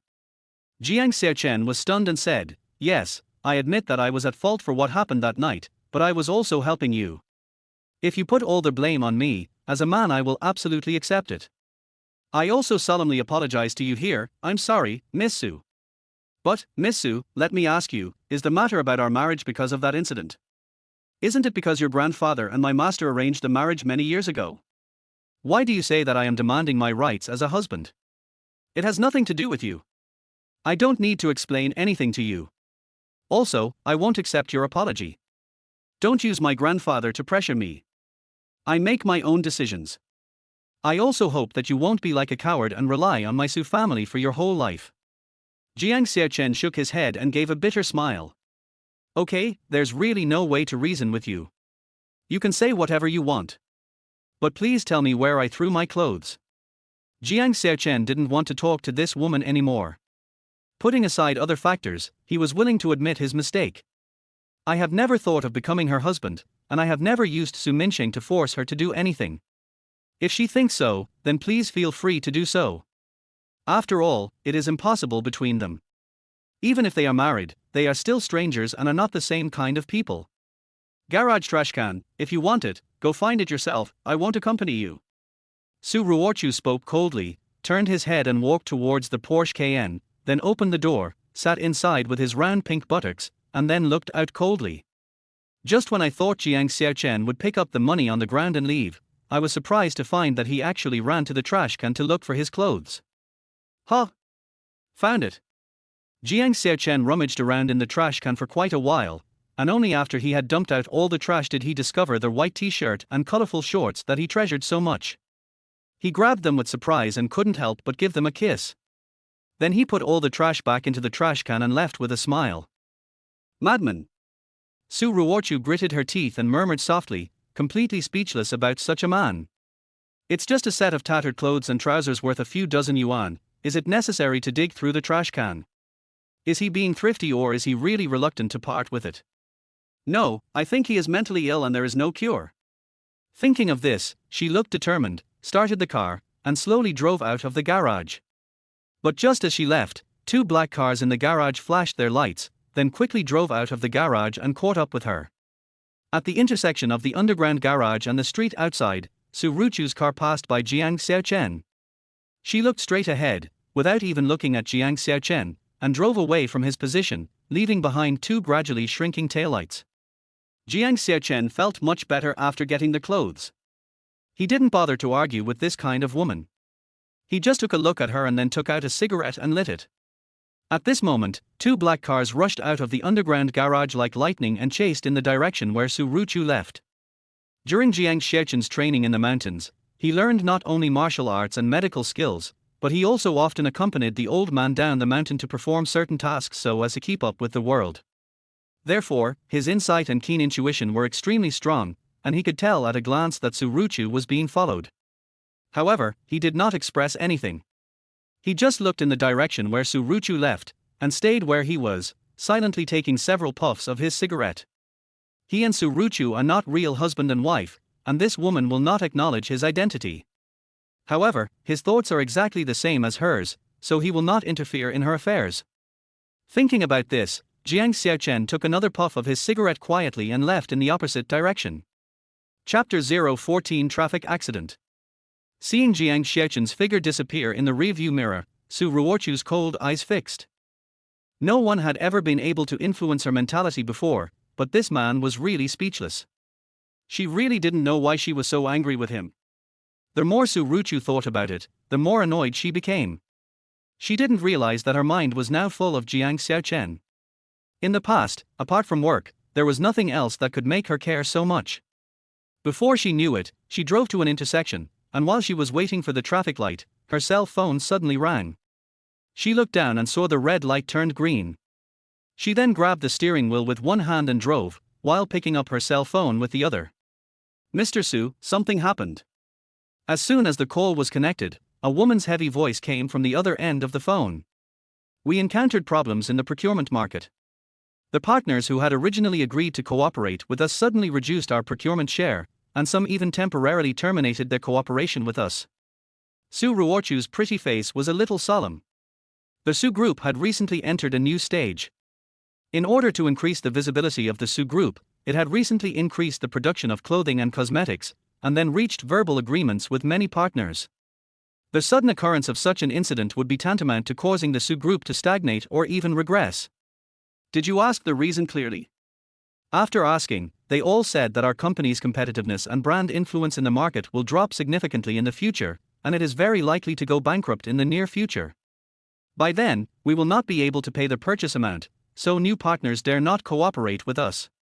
Some old partners are also afraid, saying that if they do not pay the full amount, the company's purchase quantity will be reduced. Where do rumors come from? Su Ruochu's heavy face did not show a trace of panic, but instead gave people a different kind of calmness, worthy of being called the iceberg beauty president. It may be related to the project contract that we failed to win in the previous competition. Since we lost the project contract, there have been all kinds of gossip. I didn't expect that it will affect the mentality of our partners and hinder the development of the company. After hearing this, Su Ruochu roughly understood the problem. The project contract that was snatched away by Zhu Juan a while ago finally began to have an impact. If the contract is not taken back and allowed to continue to ferment, a series of chain reactions will follow, and the Su Group will slowly be pushed to the brink of bankruptcy and liquidation. However, the only condition that Zhu Juan agreed to sell the contract to her was that she go to bed with him. How could she possibly agree to such a thing? Xiaoli, don't worry about the new partners for now. Talk to the previous partners and tell them that we only want the originally reserved share, not even a little less. Whoever wants to reduce the purchasing share will terminate the cooperation in the name of the company. Mr. Su, there are too many rumors about this company now. I'm afraid no one will agree to do this. Even if they do, there may only be a few companies, which is far less than the purchasing share previously booked. If even we ourselves think that we are not capable enough, then the company might as well just disband. Xiaoli, you have followed me for more than a year, don't you understand my thoughts? After saying this, the woman on the other end of the phone hesitated for a long time, and suddenly thought of something, and suddenly woke up. Boss Su, I understand.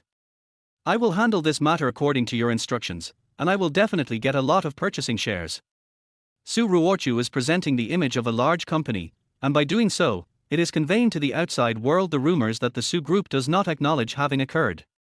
On the contrary, sending people to negotiate politely with partners would be a disguised admission that something bad is about to happen to the Su Group, which would only make the partners more afraid and eventually more people would withdraw. Only when the company itself is stable can it stabilize those fearful partners. As for the future of the company, Su Ruochu already had a blueprint in her mind, and she would never let anything happen to the Su Group. Such clean, neat and intelligent decision-making has become the norm since Su Ruochu took over the Su Group. Since becoming the president of the Su Group, she has made decisive and wise decisions quickly every time a crisis occurs. Putting down the phone, Su Ruochu took a deep breath. Something happened at the company suddenly, so she had to put the welfare home aside for the time being. Thinking of this, she suddenly accelerated to the next U-turn intersection and planned to turn back to the company, but just as she blinked an eye, a large truck suddenly drove towards her car in the opposite direction. Her pupils dilated instantly and she subconsciously turned the steering wheel quickly, but because the car was going too fast, it tilted sharply to the right, and her body tilted to the right. The two plump balls on her chest trembled and she let out a mournful scream. R. Bang! Along with Su Ruochu's sharp scream, the truck violently crashed into the guardrail on the left side. The whole vehicle turned upside down, blocking the way for the cars behind. At this time, the two black cars that had been following Su Ruochu drove to the scene of the accident, and 7 or 8 men in suits got out of them. Su Ruochu reacted in time to avoid the impact of the truck and was not hurt. However, the car tilted too far to the right and almost overturned. The back of her slender, white hand hit the steering wheel, breaking the skin, and red blood gradually flowed out. At this moment, a tour group happened to appear on the roadside. Seeing the traffic accident on the opposite side, a group of kind people ran over. At this moment, Su Ruochu's pretty face turned pale and she sat stupidly in the driver's seat. She didn't come to her senses until she saw the group of people running over. She hurriedly unbuckled her seat belt and got out of the car to check on the truck driver. But as soon as she got off the car, she was blocked by 2 men in suits and sunglasses. Ms. Su, come with us. Who are you? Su Ruochu asked. Something like this happened and someone suddenly stopped her. It didn't look like a good thing. She pursed her lips and subconsciously shouted to the passers-by who came to help. However, before the sound came out of her throat, a man suddenly covered her mouth, held her right arm and pushed her onto the car. The 2 tightly strangled balls were squeezed and her body was unable to move for a while. You guys, help me, help me. Su Ruochu shouted at the top of her lungs, but her mouth was tightly covered, and the sound that came out was intermittent and as small as a mosquito's buzz. However, this group of guys were arresting people in broad daylight in front of so many pedestrians, and they were soon discovered by several people. The pedestrians who reacted immediately pointed at them and shouted, "What are you doing? Daring to arrest people in front of so many people?" These guys were naturally not afraid of being discovered by passers-by. The man who caught Su Ruochu was very quick and dragged Su Ruochu away quickly. The passers-by who came to help were all stunned. For a moment, no one knew what was happening and they just stood there watching stupidly. Chapter 015 Secret Help. Help! Su Ruochu struggled desperately and was soon pulled in front of the car. Those men in suits looked gentle and refined, but they moved quickly. It was obvious that they were either martial artists or former soldiers, and each of them had abilities that were much more outstanding than those of ordinary soldiers. Soon, Su Ruochu's delicate body was forcefully pushed into a black car. Oh! As soon as she sat down, the man who covered her mouth let out a scream, then he withdrew his bitten hand and shook it off. Bite me. Su Ruochu didn't care about all that.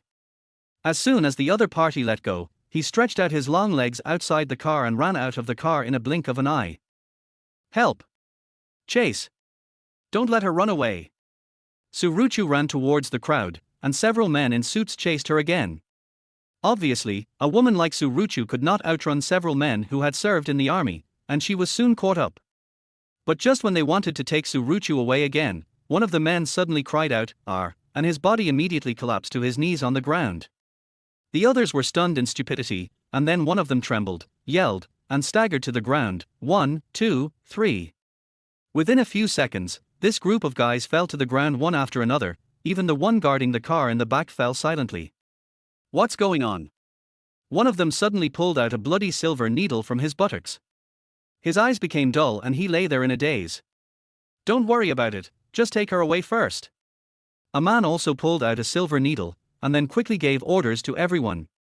No one dared to delay and quickly rushed towards Su Ruochu again. However, as soon as one of them stood up and took a step, a silver needle flew out from nowhere and pierced through his thigh in an instant. "Arr!" he screamed, and the 7 men in suits were stunned. They quickly looked at the crowd and the surroundings, trying to find the person hiding in the dark and attacking. However, there were already more than a dozen people surrounding the place, and they could not tell who did it for a while. "Keep chasing." The leading man gave the order, but just after he said a few words, a silver needle pierced his mute point, and he could not make any sound in his throat. "What the hell?" The 8 men in suits looked pale and as ugly as if they had seen a ghost. They just watched Su Ruochu run into the crowd and be protected by passers-by. Seeing that they were unable to catch the person, they could only run back to the car in panic and drive away from the scene in a panic. Su Ruochu looked at the fleeing criminal, and her heart finally relaxed a little. Her pale face gradually regained its color, and she felt extremely puzzled about the matter. She had offended many people in the workplace, but she always acted in the interests of the company and her methods were fair and just.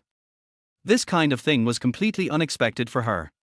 Who on earth was so bold as to kidnap her in broad daylight in front of so many people? "Miss, are you okay?" someone asked in the chattering crowd, bringing Su Ruochu back to his senses. "Fine. I'm glad you're okay. We've called the police for you. Miss, you're so beautiful, and people might have bad intentions towards you. You'd better be careful."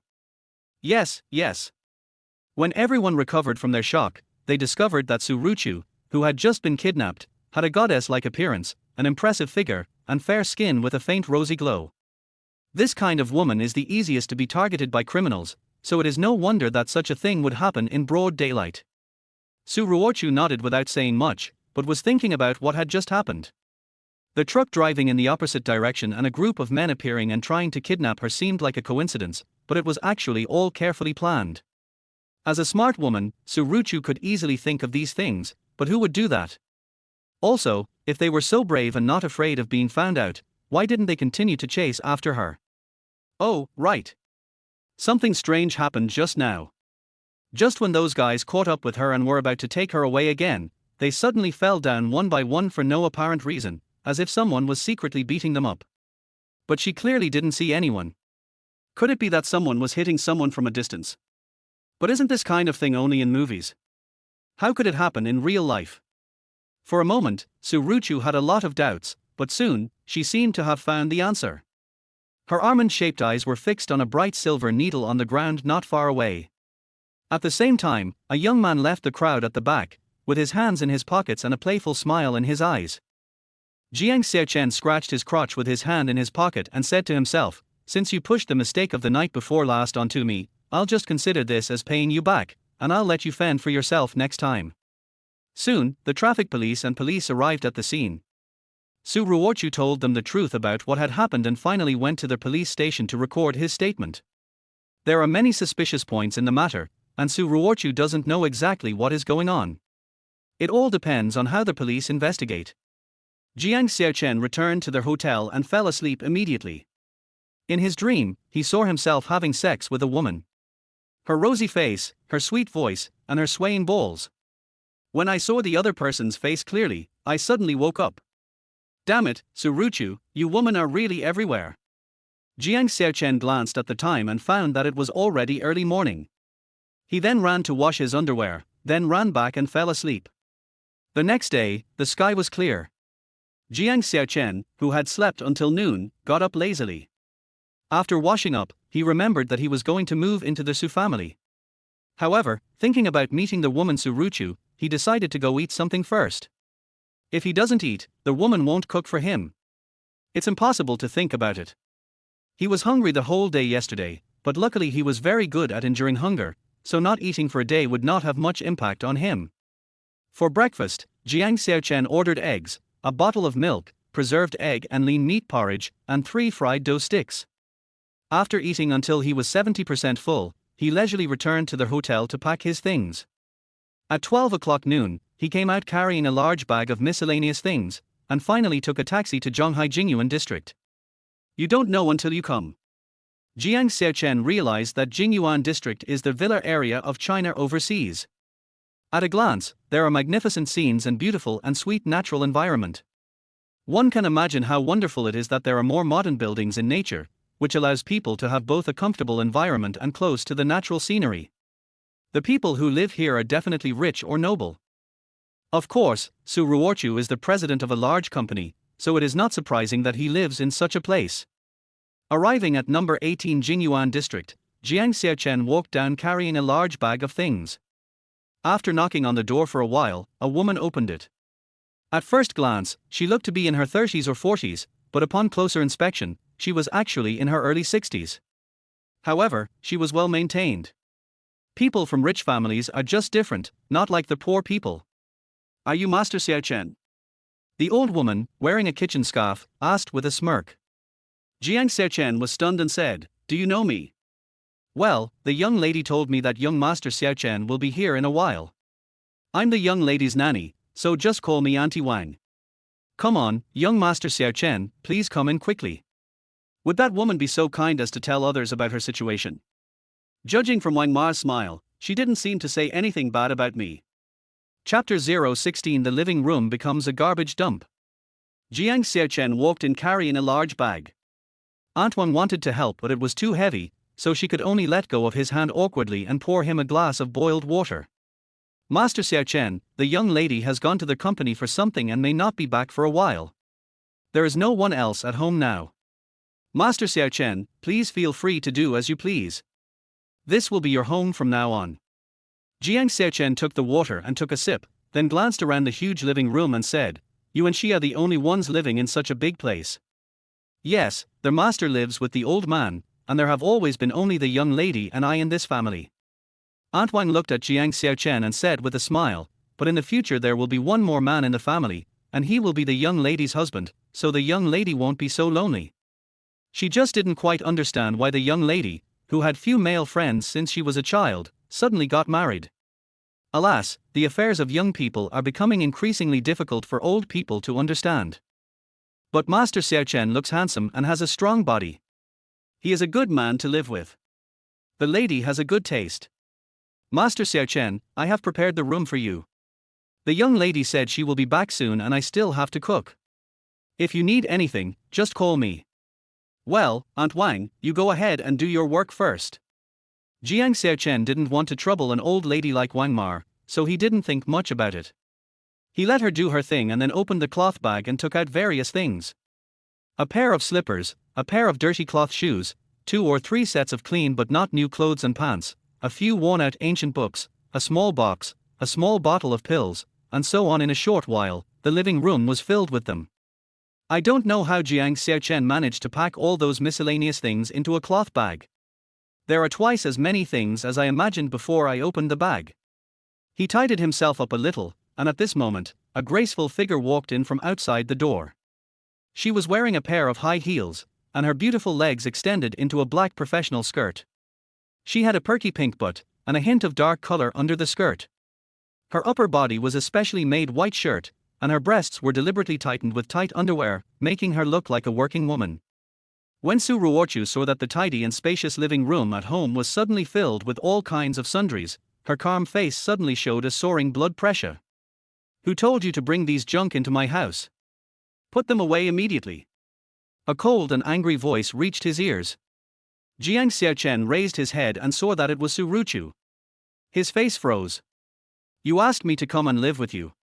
Is there any problem if I bring my things here? It's true that I asked you to come over, but I didn't ask you to turn my house into a garbage dump." Su Ruochu walked up angrily, grabbed Jiang Xiaocheng's pile of broken things and was about to throw them outside. Jiang Xiaocheng quickly snatched it back and said dissatisfiedly, "You are such an unreasonable woman. You always throw things at me. Did I provoke you by wearing this underwear?" After hearing this, Su Ruochu realized that the thing she had just picked up and thrown away was a pair of underwear. Her cold and delicate face immediately turned slightly pink. This guy has no shame at all. It's so dirty that he can even put something like his underwear on the ground. In fact, Su Ruochu didn't know that when Jiang Xiaocheng was in the mountains, he hung his washed underwear on trees to dry. When the wind blew, they would sway and often fall onto the grass. It was normal to put them on such a clean ground. "Miss, you're back." When Aunt Wang heard Su Ruochu's voice, she walked out of the kitchen with a relieved smile. Seeing Aunt Wang, Su Ruochu's cold and beautiful face lost a little anger and said, "Aunt Wang, look, this guy has turned our living room into a garbage dump. Please help us and throw all his things out." Mother Wang glanced at the various sundries in the living room. She never thought that the living room would become like this not long after she went to the kitchen. However, when she saw that it was Jiang Xiaocheng who did it, she did not mean to blame him, but looked at Su Ruochu with a smile on her face. In the past, there were only her and the young lady at home. The young lady was busy with work, and would go to the study for dinner after coming home. This repeated every day. It was rare for the house to be as lively as it was today, and she felt happy when she thought of this. "Miss, these are my brother-in-law's things, how can you throw them away?" "Don't be angry, my brother-in-law just came and doesn't know the rules yet." "It's not that he just arrived and doesn't know the rules, he is a slovenly person." Su Ruochu saw Jiang Xiaocheng continuing to tinker with his things and not paying attention to her words, and she was angry again. Okay, miss, your son-in-law didn't mean it." Wang Ma could see that Su Ruochu was not really angry, so she continued to persuade her. She knew the things between little boys and girls, and that quarreling occasionally would promote feelings. "I don't care." Su Ruochu gritted her teeth, but for Wang Ma's sake she wasn't as excited as before. "Anyway, I don't want to see these things. If he wants to keep them, he can take them to his room. He is not allowed to put them anywhere else in this room except his room. Just put it there. I will definitely use my things myself. Why would I give them to you?" Jiang Xiaocheng didn't want to pay attention to Su Ruochu. He picked up his slippers and some clothes and walked towards his room. Looking at the young couple, Mother Wang couldn't help but smile again. She then helped Jiang Xiaocheng move his things and took them to his room together. In order to prevent Jiang Xiaocheng from affecting her, Su Ruochu arranged him on the second floor, and she slept on the third floor. However, seeing Jiang Xiaocheng's performance today, it would be abnormal if she was not affected. But this is Grandpa's decision. No matter how determined she is to refuse Jiang Xiaocheng from living in his house, Grandpa will not agree. After Jiang Xiaocheng moved all the things into his room and returned to the living room, Su Ruochu stood up from a white leather sofa and said, "Get ready and come to the company with me." Jiang Xiaocheng pointed at himself and asked in confusion, "Wife, are you talking about me?" "Don't call me wife." "If not calling my wife, what should I call her?" "Miss Su." Su Ruochu's beautiful eyes widened, she turned her head away and said, "No matter what, we are husband and wife, and Miss Su is not allowed. At home, you can call me by my name or Ruochu. When we meet in the company in the future, call me President Su. Come to think of it, wife is more appropriate." Jiang Xiaocheng spread his hands helplessly. "I haven't finished my work here yet. What do you want me to do in the company? Didn't I tell you yesterday that Grandpa asked me to prepare a job for you?" Su Ruochu said coldly. What other job could she introduce? This guy seemed to be incapable of doing anything except making her angry. By the way, his medical skills seem to be okay, but the Su Group is a company focusing on clothing and cosmetics, and it doesn't recruit doctors. Just thinking about Su Ruochu gave her a headache. She didn't expect that she would marry a man who knew nothing and looked a little rustic. "Go and prepare, I'm short on time and don't have time to deal with you." Su Ruochu said again, "Anyway, let him go to the company for an interview first. He can do whatever he can do. If he can't do it, let him be a security guard. It just so happens that he seems to be quite familiar with the people in the security team." "Okay, wait a minute." Jiang Xiaocheng ran back to his room and came down with something in his hand after a while. Su Ruochu was quite puzzled as to what he had in his hand, but after thinking about it, she decided to give up. Talking too much to this guy would kill a lot of brain cells. "Miss, you've just come back and you're leaving now. You haven't even had your meal yet. Aunt Wang said immediately when she saw Su Ruochu was about to go back to the company again. I had lunch at Wang Ma's in the company. Didn't I tell you before that you don't have to cook for me at noon? Aunt Wang nodded and said nothing. She was just worried that Su Ruochu was hungry. Chapter 017 Job Hunting. There was a new Audi RQ8 4.0 parked outside the villa. It was worth more than 10,000 yuan and looked very new. It was possible that Su Ruochu had never driven this car before. Maybe the Porsche Cayenne had an accident yesterday, so she replaced it with another one today. This means this woman has quite a lot of cars. Jiang Xiaocheng knows a lot about cars, but he can't afford luxury cars that cost millions or even more, so he doesn't care too much. He sat in the passenger seat and was thinking about lighting a cigarette, but Su Ruochu looked at him and he had to put it away silently. I don't care if you smoke, but don't smoke in my car.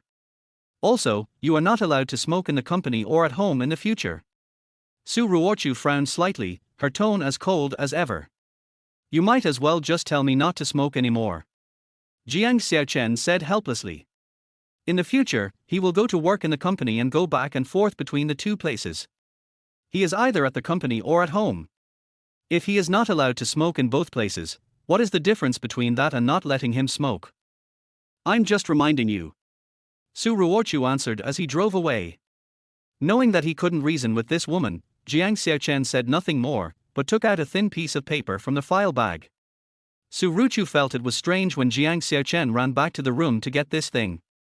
Now that he took it out again to look at it, she couldn't help but become even more curious.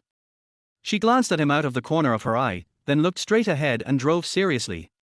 She didn't want to talk to Jiang Xiaocheng, so she didn't ask, but she was curious even if she didn't ask, so she couldn't help but speak in the end. What's this?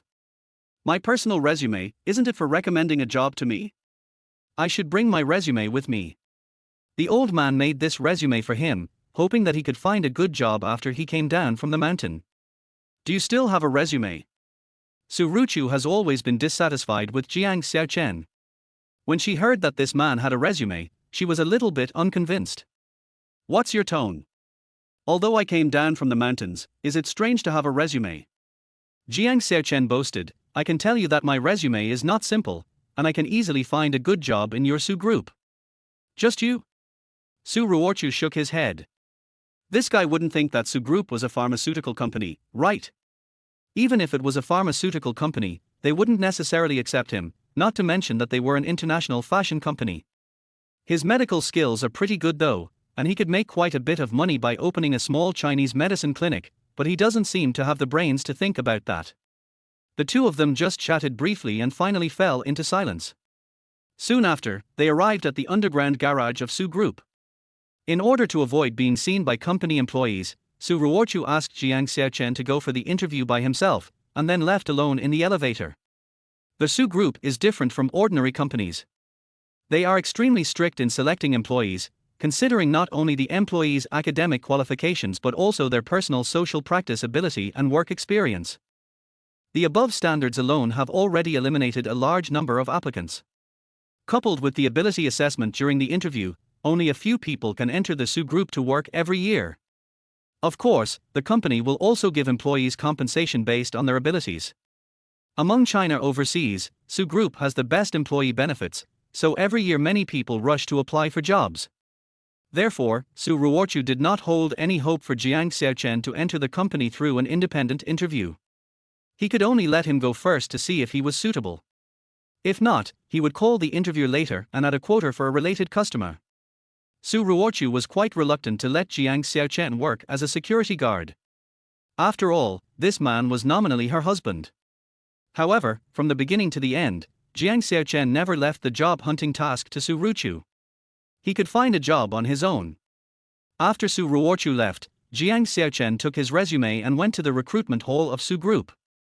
This period of time is the off-season for recruitment, but when Jiang Xiaocheng first arrived at the recruitment hall, he still saw quite a few people applying for the job.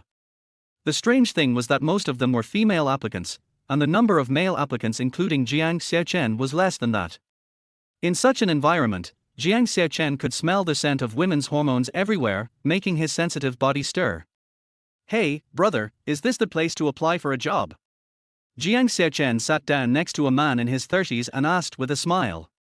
The man glanced at him and said, "Yes, sir, are you here to apply for the job as well? Doesn't it look like it?"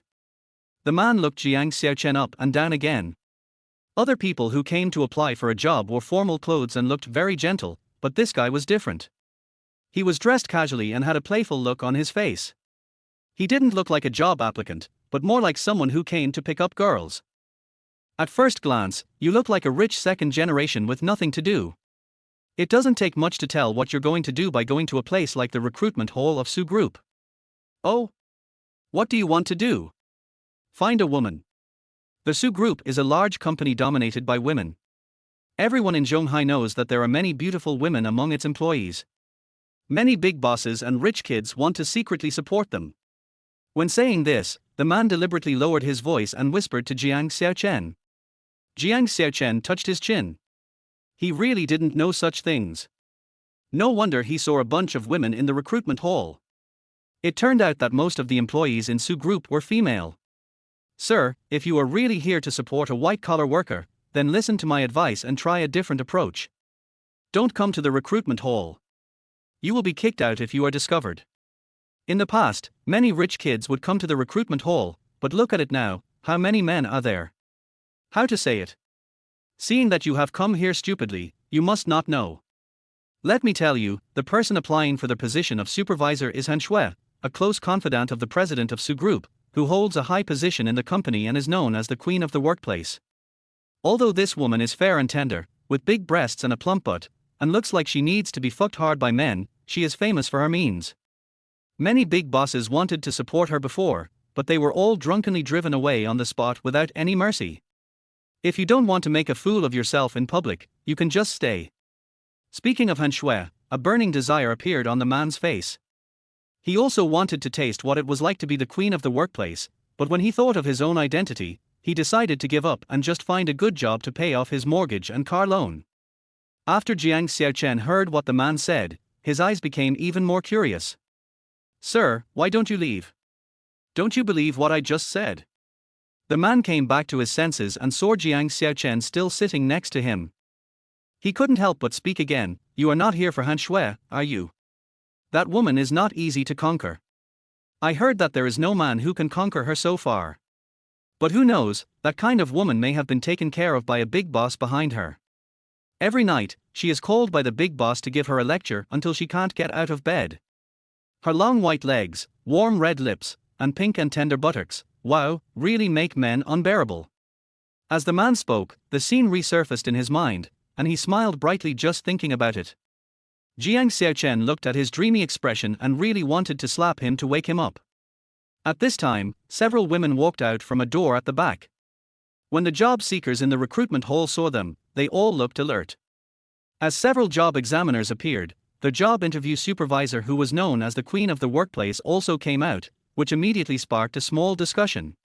She was a woman with an impressive figure, about 1.7 meters tall, with a delicate complexion. Even with simple light makeup, her face was still as beautiful as the moon. She had the aura of an intelligent career woman. Her round body was wrapped in a professional suit. The 2 mountains on her chest were hidden in her shirt but could not stop the surging momentum. When she walked, her hips were raised and swayed, and her eyes were full of desire and burning with fire, making the man want to slap her hard and leave his slap mark on her. Chapter 018 Recruitment Examination. As soon as Han Shui appeared, the man next to Jiang Xiaocheng's eyes suddenly bulged and he stared at her buttocks. His mind was in a turmoil and he had thoughts all over his mind. He even forgot that he was here to apply for a job. Apart from this man, the other men also felt a burning sensation in their abdomens when they saw Han Shui. As for their women, some had eyes full of envy, while others thought they could not compare and lowered their heads silently. Jiang Xiaocheng took a look and immediately understood why the man next to him was so fascinated by her. She was indeed a woman with great charm. Her appearance, figure, and the temperament of a woman with long experience in the workplace were all things that could make men fall in love with her. However, having met Su Ruochu, he felt that Han Shui was slightly inferior. I told you, isn't she very beautiful and attractive? If you can let me play with you for a night, I'd be willing to squeeze you dry. The man had a smile on his face, and it turned out that he was the one who looked most like he was here to pick up the girls. Han Shui noticed the discussion of the crowd below, frowned slightly, sat down in the position of the recruitment supervisor, and then moved the small microphone beside her to her front, looked down, and said, "Are you here to apply or to slack off? If you don't want to apply, don't waste our company's time, please leave now." As soon as these words came out, the recruitment hall suddenly fell silent. Her voice was clean and pleasant, with the mature charm of a working woman. As soon as she sat down, she showed her authority, revealing the temperament of the so-called queen of the workplace. She did not say much, and when the recruitment hall was quiet, she talked about the company's recruitment positions and entry requirements. Her show of authority just now also worked. All the job seekers were fully alert and listened carefully. Faced with such a woman, no matter men or women, they would not dare to resist easily. Jiang Xiaocheng was least interested in the serious official discourse and felt a little sleepy while listening to it. He only heard one thing clearly in the end, which was that the company now had only one position and one person had to be selected from the dozen or so people. She is so beautiful. I really want to kiss her cherry lips, lick her dancing butterfly buttocks, and ravage her madly. Let me ravage her for just one night, no, 2 nights, or even for a lifetime if possible. I am willing to be her slave. There was some mumbling coming from the side, and Jiang Xiaocheng was speechless. This guy has no intention of stopping his brain. He is really bewitched by Han Shui. Hey, brother, the test papers have started to be distributed. Are you here for the interview? The exam is starting. Hearing that there was an exam, the man finally came to his senses and hurriedly took out a pen from his briefcase. Exam? What exam? I didn't hear clearly just now. Jiang Xiaocheng said, "You can tell by looking at the question yourself, and stop talking. If I am kicked out by my supervisor and fail to get the job, my wife will be angry with me again." The man nodded, glanced at the question confusedly, and was immediately dumbfounded. What the hell is going on here? There's not a single Chinese character. Are you sure this is a test? Hey, handsome guy, what's the writing on this? I can't read anything except English. Hearing the other party calling him handsome, Jiang Xiaocheng answered reluctantly, saying, "Each question is in the language of a different country, from top to bottom, English, French, Spanish." Damn it. The man was feeling very upset, but he didn't know whether he should say it or not. Apart from passing the CET-6 in English, he had never learned any other language. Wait. How does this guy know what language the test questions are in? Can he read it? Isn't he here to support a white-collar worker? The man was upset, but since he was here, he couldn't just not write it down, right? He had no choice but to try his luck and answer the first question. Just when he had finished the English question and was at a loss for how to start with the other questions, Jiang Xiaocheng suddenly stood up from his seat. Han Shui and other interviewers saw Jiang Xiaocheng stand up and subconsciously looked over. What are you doing? Han Shui's red lips opened and closed, and when Jiang Xiaocheng got closer, his keen sense of smell detected a faint fragrance on her body, which was very attractive. No wonder that guy wanted to sleep with her so much just now. I'm done. Finished. Jiang Xiaocheng's words made Han Shui and other interviewers look at each other, and the applicants who were doing the test papers also raised their heads. There were 7 questions on the test paper, covering 7 languages. Even though they were all social questions, they were 7 languages.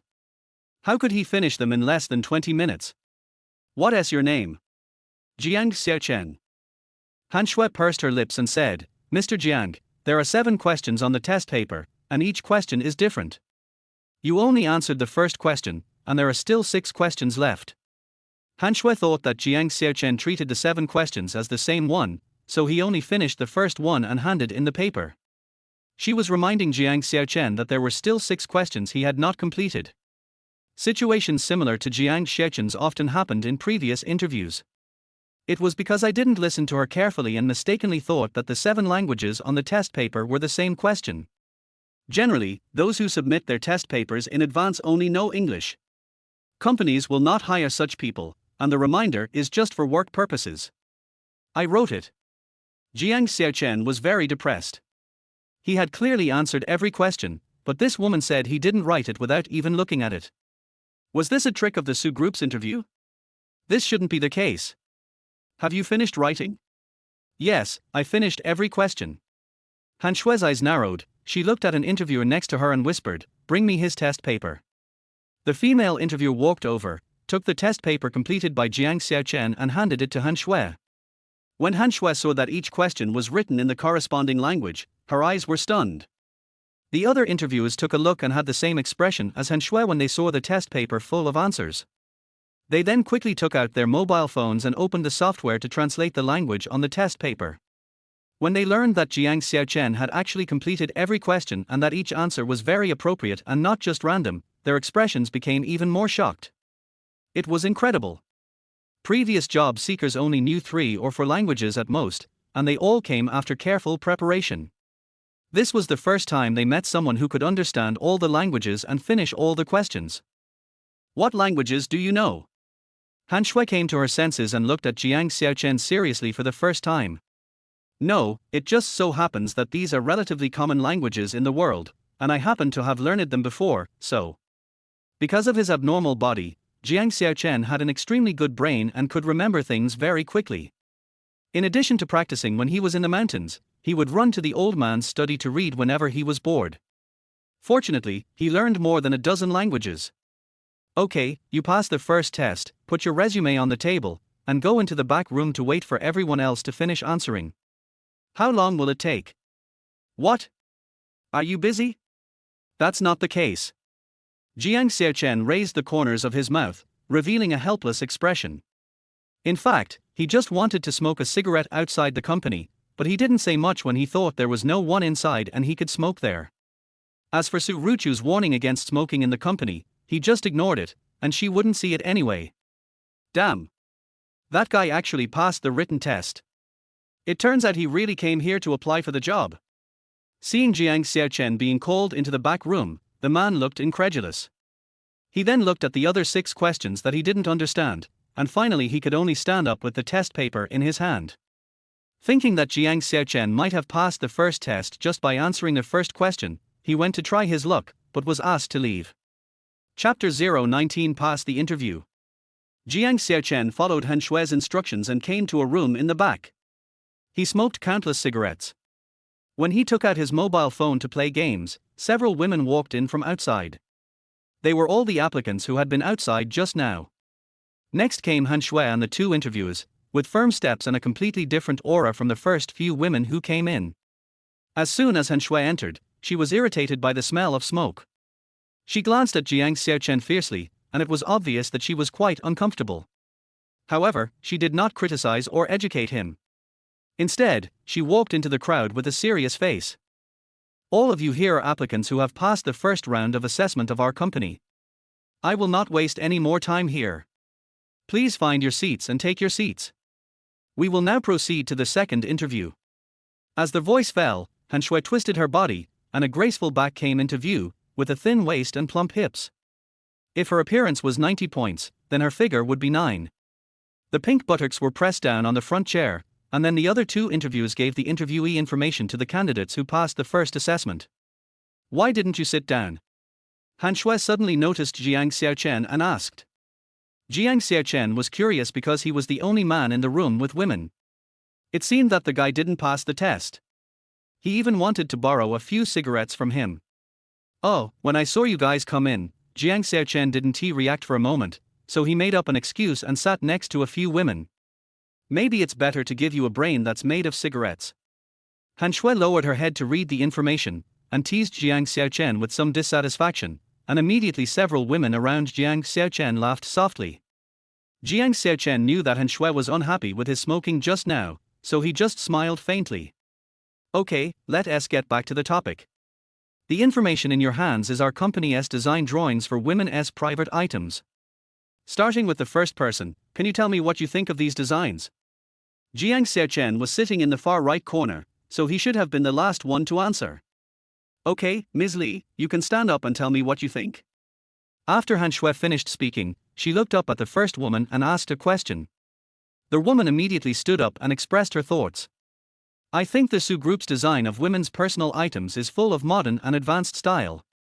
No matter where you look at it, it meets women's strong interest in this brand." Judging from their answers, these women who came to apply for the job were all well prepared, but Jiang Xiaocheng just came here by accident and had not done much preparation for the job. Moreover, he is not good at design, let alone the idea of talking about women's private belongings. He does not have that kind of hobby to study women's things for no reason. He may say something when talking about men, after all, he is a man. But in Jiang Xiaocheng's opinion, they are not looking for designers for this position, so the competition with these women should not be too big a problem. "Mr. Jiang, it's your turn." Suddenly, Han Shui shouted, and all the women looked over, covering their mouths and smiling slightly. Jiang Xiaocheng was the only man in the room, so he naturally became their focus. Asking a man to answer questions about women's private belongings is more or less a bit weird. Obviously, Han Shui was also aware of this problem, and then said with a smile, "You don't have to talk about the design of women's private items, but for the sake of fairness, let us talk about you men." Jiang Xiaocheng stood up, holding the information he had just distributed in his hand, smiled and said, "No, if it is for fairness, I think I should answer the same question like everyone else." "Oh? Have you ever heard of our women's private belongings?" Puff. When the other women heard this, they couldn't help but laugh out loud, even the two interviewers next to Han Shui laughed. Jiang Xiaocheng showed a hint of embarrassment, "But I can give you some suggestions." "Any suggestions?" "This is the design of the women's lace underwear in my hand. I think there is one inappropriate place, that is, the lower part is too thin. Such a design is very impactful and can arouse men's desire." However, Jiang Xiaocheng paused, his face was calm, and he answered very seriously. "However, such a design is not very friendly to women. If they want to wear it out for shopping, there will inevitably be friction, which will be harmful to their bodies. If it is only used to arouse men's desire when sleeping, then of course there is no problem. However, I think if it is really worn to sleep, it is just a sexy item." Jiang Xiaocheng's frank answer stunned all the women present. How dare a man say that in front of so many women? "What did you do before?" Han Shui asked with a frown after taking a look at the design. "I used to have many identities, but I personally like eating, so I am more like a chef." "Chef?" Han Shui showed an incredible look again. It was obvious that she had never expected this person to know so many languages. He was just a chef before. "Have you learned about the positions in our public relations department? Why do you think you are qualified for this position with your previous experience as a chef?"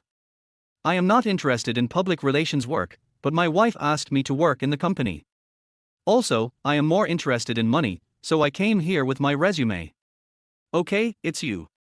As soon as Jiang Xiaocheng finished speaking, Han Shui's buttocks left the chair and she stood up from her seat. This. Jiang Xiaocheng was stunned, and so were the other women who were interviewing. They knew that Jiang Xiaocheng was excellent, but Han Shui suddenly chose him, which made them very puzzled. "Director Han, can you give us a reason? Why is it this gentleman?" The Public Relations Department recruits employees who are eloquent, who can speak multiple languages and have a full and unpretentious understanding of the design of personal items. This is enough, and there is another point that I personally like, that is, he is interested in money. Han Shui replied, paused, looked at Jiang Xiaocheng and smiled. "Mr. Jiang, you and I have one thing in common. I am also very interested in money. Start working in the company today."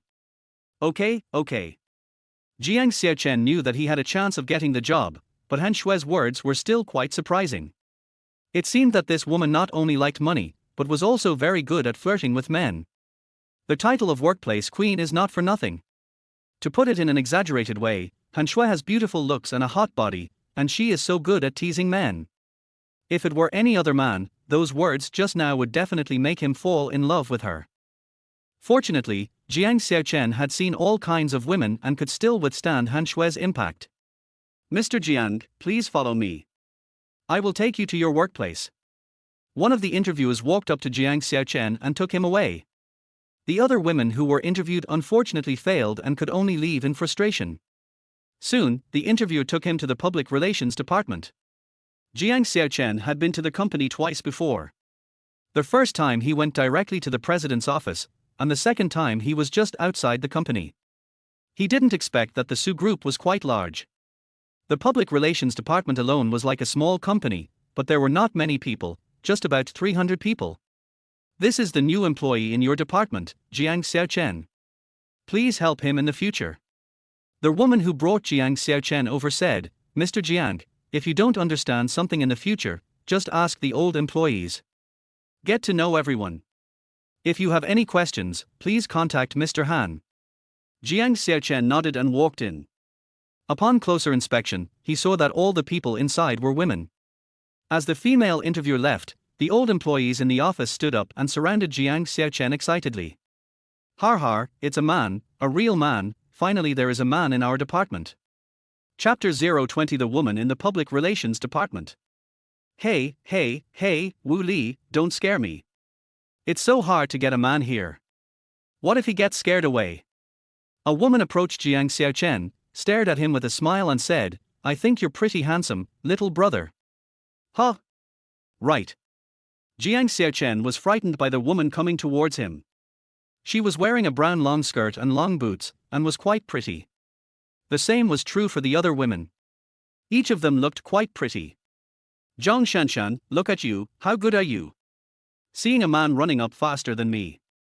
Wu Li said angrily, and then she started to pick at Jiang Xiaocheng in various ways, her eyes sparkling, wishing she could eat Jiang Xiaocheng on the spot. That's because I'm prettier than you. Jiang Xiaocheng touched her own fleshy balls and lifted them up proudly.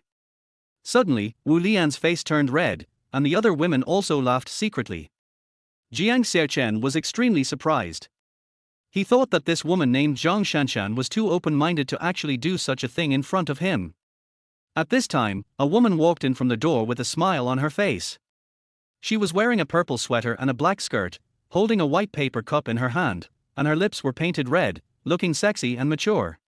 I just came back and heard a man's voice. Is there a man coming to our department? Xie, you came at the right time. Please give me your opinion. Between me and Shanshan, who do you think is more suitable to have a baby with Jiang Xiaocheng?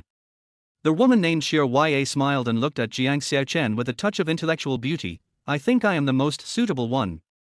Xie, you are already a mother of a child. Wu Li was angry again.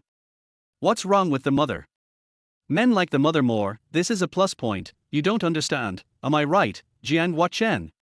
Jiang Xiaocheng said with a smile.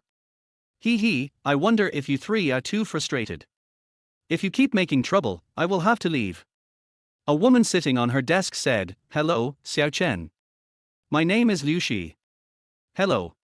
My name is Himena, you can just call me Nana, handsome brother Xiaocheng. Har, hello, sister Nana. Puff. I call you brother, do you really think I'm your younger sister? I look older than you, right? Har.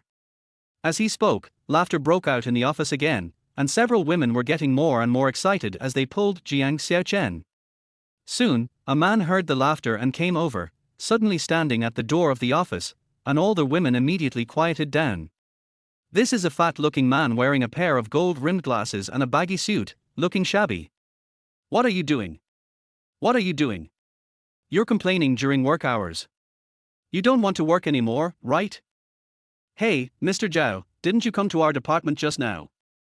Why are you back suddenly? Are you attracted to the sisters? Jiang Xiaocheng said sarcastically. What nonsense! There is a social event tonight, all of you should get ready.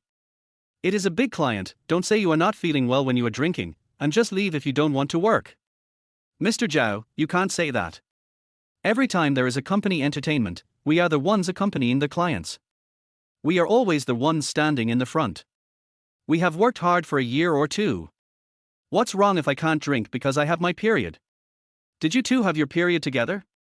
Are you conjoined women? Himena said, Boss Zhao, you always come to our department whenever you have something to do. Don't you know how we are? Stop pretending with us. You guys are really speechless. Anyway, I have said what I need to say. If there is any problem, don't blame me for reporting it to my superiors mercilessly. Mr. Zhao said seriously, and then looked at Jiang Xiaocheng. Are you the new guy named Jiang Xiaocheng? Yes, hello, Mr. Zhao. Jiang Xiaocheng waved and smiled, somewhat calmly. Mr. Zhao glared at them and cursed, don't try to get close to me. You have to accompany them to meet the clients tonight. If you can't do it, get out tomorrow. After saying that, he waved goodbye, turned around and left the public relations department with a big beer belly. This Zhaoder is simply immoral. Why not give him the name Zhao Mater? Last time when my sister had her period, she had to be dragged to accompany the client for drinks, which caused me to have a high fever for several days. Xiaocheng, don't pay attention to him. If he didn't have connections in the company, I would have reported him for peeping at our bodies and asked him to get out. Jiang Xiaocheng scolded. After hearing this, Xiaoye advised, okay, Shanshan, this is how we make a living. What else can we do? Hey, don't say anything. When I get promoted, I'll teach you a lesson about Jiaoder and help us vent our anger. Wu Li said with a smile. Come on, it's impossible for you to get promoted in this life, you still have to rely on yourself. I say, Jiang Shanshan, why do you like to fight with me so much? Do you think you can do whatever you want just because you have big breasts and a big butt? He, yes, mine is bigger than yours. You are shameless. I say that since there are men in our office, please be careful when you speak. Don't start talking about women's bodies. It's not nice. Liu Shi said. What are you afraid of? I will eat Xiaocheng sooner or later. Jiang Shanshan pouted and said, Xiaocheng, you better wash it clean for me and wait. Har, this is not a good idea. President's office. Su Ruochu finished the work in his hands, thought about how Jiang Xiaocheng's interview went, and then picked up the landline and called Han Shui. Hello. Mr. Su, what can I do for you? How was the interview? Han Shui was stunned. This job had always been decided by her in the past, and Su Ruochu trusted her very much and never asked about it. She felt a little strange that he suddenly asked about it today. It's over. The person who has been selected for the vacant position in the public relations department has been chosen. He is a man named Jiang Xiaocheng. Jiang Xiaocheng. Yes, Mr. Su, what's wrong? Without.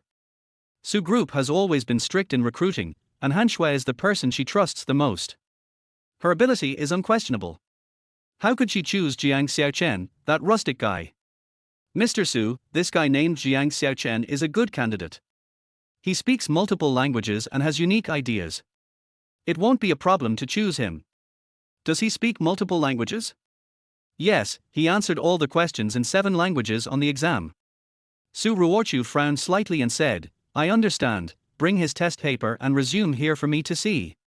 Yes. After hanging up the phone, Su Ruochu's pretty face couldn't calm down. Jiang Xiaocheng actually knew multiple languages. Was Han Shui sure she hadn't made a mistake with him? How could that guy be so powerful? Didn't he say he came from the mountains? Maybe it was someone with the same name and surname, but the probability was very small. However, Su Ruochu still wanted to confirm it, then picked up the phone and called Jiang Xiaocheng. But just as she picked it up, the phone suddenly vibrated and a number that made her look grim called. Hey! Su Ruochu, what are you doing? Su Group is starting to have problems, what are you waiting for? As soon as the call was connected, Zhu Juwen's disgusting voice was heard, and Su Ruochu's eyes flashed coldly. What do you want? What else can you do? I'll give you one last ultimatum. Let's meet tonight. Otherwise, tomorrow you won't be dealing with a contract issue. Think about it carefully. Is it worth it? If you sleep with me for a few nights, won't all the problems of the Su Corporation be solved? Su Ruochu tightly held the phone, her pretty face covered with frost, and finally said coldly, okay. Since Mr. Zhu called me personally 3 times, I promise you. Har, isn't that right? Su Ruochu, this young master is waiting for you. Let's meet at the old place. In order to give you a normal love experience, let's go to the old place to have a meal first, and then go to the hotel to have fun slowly. Chapter 21 Su Ruochu's decision. Su Ruochu put down her phone, her cold almond eyes showing a hint of depression. Things had come to this point and there was no way out. The contract in Zhu Juwen's hand was too important to the Su Group. In the competition for the last project contract, the Su Group had already made sufficient preparations and was confident of winning the project. However, who would have thought that Zhu Juen would suddenly get involved in a contract that had nothing to do with the Zhu family? The Zhu family is one of the top 3 families in Zhonghai, and its businesses are spread all over the country. One can imagine how powerful the Zhu family's connections and resources are. This is also the reason why the Su Group lost to Zhu Juen without any preparation. If the contract cannot be obtained back, the impact on the Su Group in the future will be obvious. Therefore, Su Ruochu herself knows that she will have to face Zhu Juan sooner or later. Instead of dragging it on, she might as well talk to him again. Boom boom boom. There was a sudden knock on the door, and Su Ruochu came back to her senses from her chaotic thoughts. Come in. After saying that, Han Shui opened the door and walked in. Her two heavy balls trembled slightly as she walked. Her black hair was tied up high and thick, and her lips were small and attractive. You might melt if you took a bite of them, and if you stirred them a few times, you might be intoxicated by them, and completely conquered by the fragrance under her skirt. Mr. Su, this is Jiang Xiaocheng's resume. Han Shui handed the resume to Su Ruochu. Two beauties suddenly stood together. The picture was both exciting and explosive. Each of them had her own characteristics. One was the high and mighty ice goddess president who could not be desecrated, and the other was the queen of the workplace with a hot body. At first glance, neither of them was inferior to the other in appearance, but a closer look revealed that Su Ruochu was even better, making men more lustful. But only a fool would make a choice. Let it go. Su Ruochu looked at the desk, and Han Shui immediately put the project contract on it.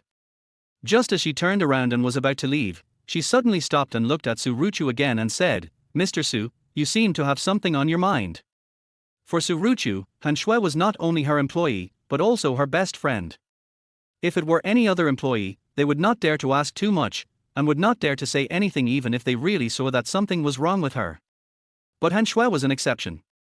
Because of the issue of controlling the industrial chain contract, if we cannot get that contract back, we will gradually withdraw from the market competition in the future. You should be aware of this. Yes. Han Shui nodded gently, with a look of difficulty in her eyes. She also wanted to share some of the pressure for this woman. I don't know if I can help. If there is anything I can do, please tell me, and I will do my best to complete it. After listening to this, Su Ruochu looked at Han Shui. Han Shui had been an employee of the company before she took office. She knew her abilities best and she was the most valuable general in her hands. There had never been any problem with the tasks assigned to her, and some were even completed extremely beautifully, so she trusted this woman very much. I will meet with Zhu Juan in the evening. Please prepare a transfer contract authorization document for me and hand it to me before I leave. Okay. Han Shui nodded and answered in a voice as clear as the bright moon. Then she hesitated for a moment, wanting to ask Su Ruochu if she had a way to get the project contract back. However, thinking of Su Ruochu's usual style of not liking to explain, she did not say it, but turned around and left the office. 7 o'clock in the evening.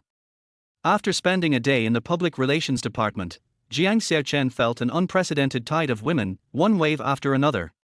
The public relations department is the company's external image, so they must be good-looking, and these women all have this feature. Another point is that they are extremely open. It's normal to think about it. After all, their normal job is to entertain and drink with clients. If a woman is quiet and gentle, it would be too difficult to do this job. Even if there are quiet women who become public relations personnel, they will become cheerful under the influence of their carefree atmosphere. Xiaocheng, how about going out for a drink with me after get off work? Jiang Xiaocheng took the water cup and walked to Jiang Xiaocheng's desk with her slender waist. After taking a sip of boiled water, she deliberately stretched out her tongue and licked her lips. Aren't you going to a social event tonight? Jiang Xiaocheng glanced at Jiang Xiaocheng's honeyed lips, then abruptly withdrew his gaze and asked. What kind of client is he accompanying? Does he want me, a woman, to accompany him? Who does he think he is? Even if a star came, he wouldn't be treated this way. Jiang Xiaocheng still had a teasing expression on her face. Xiaocheng, please stop teasing me. At this time, Xia Ye stood up. Her mature body and appearance, even though she was not as seductive as Jiang Xiaocheng, were even more charming. Her breasts were really different, and her raised buttocks were very sexy. Har har har, you said Xiaocheng looked honest, why did he come to apply for such a position? Jiang Xiaocheng suddenly laughed. Okay, I won't tease you anymore, Xiaocheng, today is your first day at work, do whatever you want, and leave the socializing to us. After hearing this, Jiang Xiaocheng looked at the time and immediately stood up. Okay, I think it's about time, so I'll leave first. After saying that, he smiled at Jiang Xiaocheng, brushed past her and walked out of the office.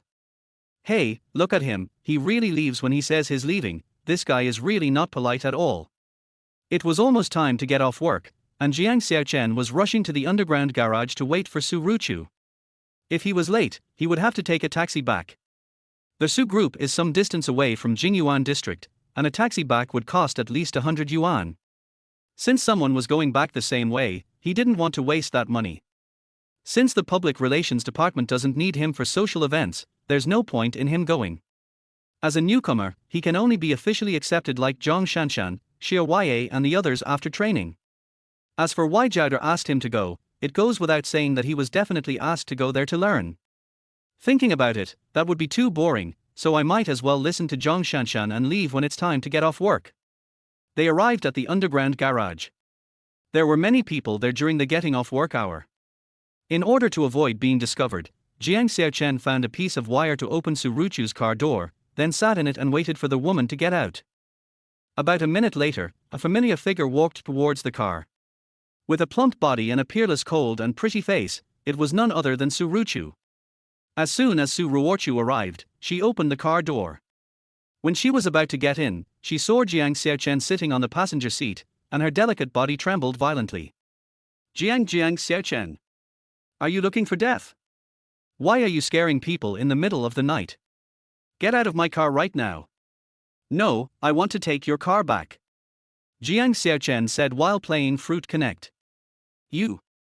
Su Ruochu wanted to continue cursing, but when he noticed that there were many employees leaving get off work downstairs in the garage, he had no choice but to sit up.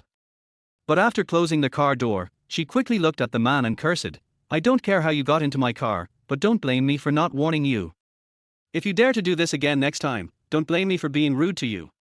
How rude? Kick me out of your house or company. Actually, I'm willing to do either of these. With my intelligence, I can find a place to live and a job wherever I go. After hearing this, Su Ruochu felt like a dumb person eating bitter herbs, unable to say anything. He could only stare at this guy. Finally, fearing that he would be seen by his employees, he could only drive away angrily. Chapter 022 This is my husband. The car left the Su Group's underground garage and stopped on the side of the road after driving for some distance. Then Su Ruochu looked at Jiang Xiaocheng again, a hint of anger on her pretty face, and she shouted at him. Get off. Jiang Xiaocheng put away his phone in frustration. I said, why are you so weird, woman? You're going back anyway, so what if you give me a ride? Are you afraid that I'll eat you on the way? Just get off when I tell you to. Who do you think you are? Can you get on my car just because you want to? Your husband. I, Su Ruochu, stared at this despicable man and said, you want to be my husband? Don't even think about it. Get out of the car right now. Jiang Xiaocheng put his hands lazily on the back of his head and smiled awkwardly. Do you think I feel unbalanced because I applied for the position in Su Group? Well, you are not balanced. It is your ability that got the job. Su Ruochu said coldly. But she was really puzzled by this matter. She had no idea how Jiang Xiaocheng got the job. She always felt that he was just a blind cat that caught a dead mouse. Because of what happened to Zhu Juan, when Han Shui was asked to bring his resume today, she had left it on her desk without moving it, and she had no idea what this guy's resume was like. But it shouldn't make any difference whether he reads it or not. How good can his resume be? That's right, you are a cold woman to others, and you have a tense face all day long as if you have a regular menstruation. How could you care about my affairs? Who has a regular menstruation? Can't you speak more politely? Su Ruochu's tense face turned slightly red, and she gritted her teeth in anger. Forget it, I don't want to waste time with you anymore, go down, I have to socialize later. It's okay for me to go back anyway, so I'll go with you. Jiang Xiaocheng. Hey. Su Ruochu, be good. You are so disgusting. Su Ruochu was almost terribly embarrassed. She was so angry that she stepped on the accelerator and rushed forward. Jiang Xiaocheng sat in the passenger seat with a calm look on his face. To Su Ruochu, this was racing, but in his eyes, the car was as slow as an ant. Regardless of whether what Su Ruochu said was true or not, it would always be a good idea to follow her. By going home, you could save more than 100 yuan, and by going to a social event, you could save a dinner. It would be profitable all along the way. As for Su Ruochu, while feeling dissatisfied with Jiang Xiaocheng's behavior, she suddenly remembered the scene when she first met him. Although she was confused at the time, she clearly remembered that Jiang Xiaocheng rescued her from Zhu Juwen's men.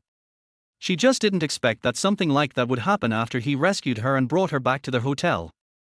Let us not talk about what happened later for now. He seemed to have some skills, which might come in handy when he meets Zhu Juen later.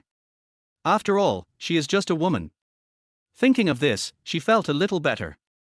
She glanced at Jiang Xiaocheng out of the corner of her eye, but when she saw him take off his dirty cloth shoes and smelly socks and put his legs in front of the car, her nose wrinkled and a disgusted look appeared on her face. 8:02 p.m. Zhonghai Mili high-end restaurant. Jiang Xiaocheng and Su Ruochu got out of the car together and walked inside. Just looking at their looks and figures, one would think they were a good match. But when one saw the pair of dirty cloth shoes on the man's feet that looked as if they hadn't been washed in years, one immediately felt that they were not the same type of people. "Miss, how many people are you?" a waiter came forward and asked politely. Jiang Xiaocheng listened, glared at him, and said, "Why? My wife and I came in together, of course there are two of us, is there anyone else?" "Oh, sorry sir, sorry, it was my negligence." Hearing that Su Ruochu's distinguished guest was the man next to him, the waiter immediately apologized politely. Su Ruochu frowned slightly, glanced at Jiang Xiaocheng, motioned him to step aside immediately, and turned to the waiter and said, "We have a reservation at the 001 Sky restaurant." "Oh? Are you Mr. Zhu's friends?" Hearing that the two were going to number 001 Sky restaurant, the waiter's attitude suddenly became more polite. Today, the customer of number 001 Sky restaurant was Zhu Juen, the eldest grandson of the Zhonghai Zhu family. He was a well-known big shot in Zhonghai, and a worker like him could not afford to offend him. "So you are Mr. Zhu's guests? Come on, please come in. I will take you there right away." The waiter bowed his head and respectfully made a gesture of invitation. After a while, Jiang Xiaocheng and Su Ruochu arrived at the number 001 Sky restaurant on the second floor, and then the waiter came forward to open the door for them. "Please come in, sir or madam." Su Ruochu nodded politely and walked straight in without saying a word. Jiang Xiaocheng followed beside her, walking in a carefree manner, but the moment he stepped inside, the smile in his eyes instantly calmed down. At a glance at the huge number 001 Sky restaurant, there were only a few sturdy men. In the middle seat sat a man in his 30s, who had a handsome face but a hint of ruthlessness. There were two people standing beside him, who looked even more ferocious than the other sturdy men. As soon as they entered, the man sitting there drew a crescent-shaped arc at the corner of his mouth and stood up from his seat with laughter. "Har har har, Ruochu, you're here. You're quite punctual. We agreed to be here at 8:30, but you showed up just as the time came." Su Ruochu's face was frosty and her eyes condensed slightly. Although she felt disgusted with Zhu Juen, she still said, "Mr. Zhu, you are too polite." "Why are you being so polite? Do you and I need to say these things? After tonight, you are my woman. Why should we be so polite?" Zhu Juen boasted that he had the contract in hand and had Su Ruochu firmly under his control. He just needed to taste this iceberg beauty crazily. If nothing unexpected happens, it will happen tonight. No, there will be absolutely no more accidents. He has already made full preparations.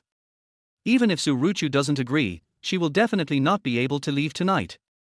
Thinking of ravaging this cold and beautiful female president in various postures, he couldn't wait any longer and wished he could strip Su Ruochu's professional skirt off and do the job right there in the restaurant.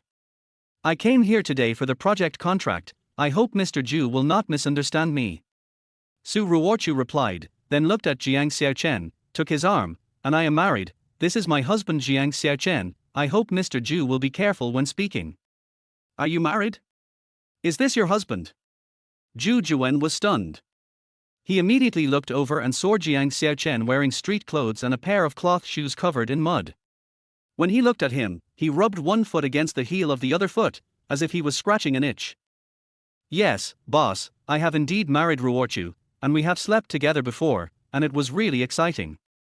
It can be seen that Su Ruochu is acting, and Jiang Xiaocheng immediately cooperates. But just as he finished speaking, he felt something pinching his back hard, and he almost cried out in pain. "Har har, Su Ruochu, you want to cheat me by just finding a random man to be your husband? Do you think I will give up my thoughts about you? Aren't you too naive?" Zhu Juen didn't believe in the relationship between Jiang Xiaocheng and Su Ruochu at all. If she wanted to pick up any man to sleep with, she would have agreed to his conditions long ago. How could she have dragged it on until now? Even if he is really your husband, so what? Do I want to discard the woman I like just because she has a husband? Zhu Juwen stared at Su Ruochu's stunning beauty and licked his dry tongue. If he is really your husband, then this young master will play with you in front of him. Play until he cries and begs for mercy from me, what do you say, Su Ruochu? Chapter 023 More cruel than a cruel person. You know very well in your heart that you have no choice. If you don't listen to me, I will transfer the contract to someone else. When the Su Group gradually loses the initiative in the market, it will be too late for you to save it. Think about it carefully. If you are sensible, let's sit down and talk. We'll go to the hotel after this meal. If you are in a hurry to get the contract, we can solve it on the spot. To be honest, I can't help myself when I see you. You are such an exciting woman. Zhu Juwen spoke a lot at length, his eyes always on Su Ruochu's stunning face. He didn't care what Su Ruochu thought at all. As long as the contract was firmly in his hands, Su Ruochu would always be the passive party and could only let him do whatever he wanted. I won't let you succeed. Su Ruochu answered Zhu Juwen without thinking, then walked to the dining table with a frown and sat down on the chair in an elegant posture. Is this the answer you gave me? Zhu Juwen looked at him and sneered. Su Ruochu did not answer, but stretched out her slender hand and took out a transfer contract and a piece of document without any markings from her bag. One of Zhu Juwen's burly men saw this and immediately became furious. Hey! You bitch, our boss is talking to you. Let me tell you, there is no pair of legs that our boss can't break with money. Why are you pretending to be so noble with us? Believe it or not, I'll slap you twice. Don't believe it. Jiang Xiaocheng walked over with a smile and looked at the big man closely.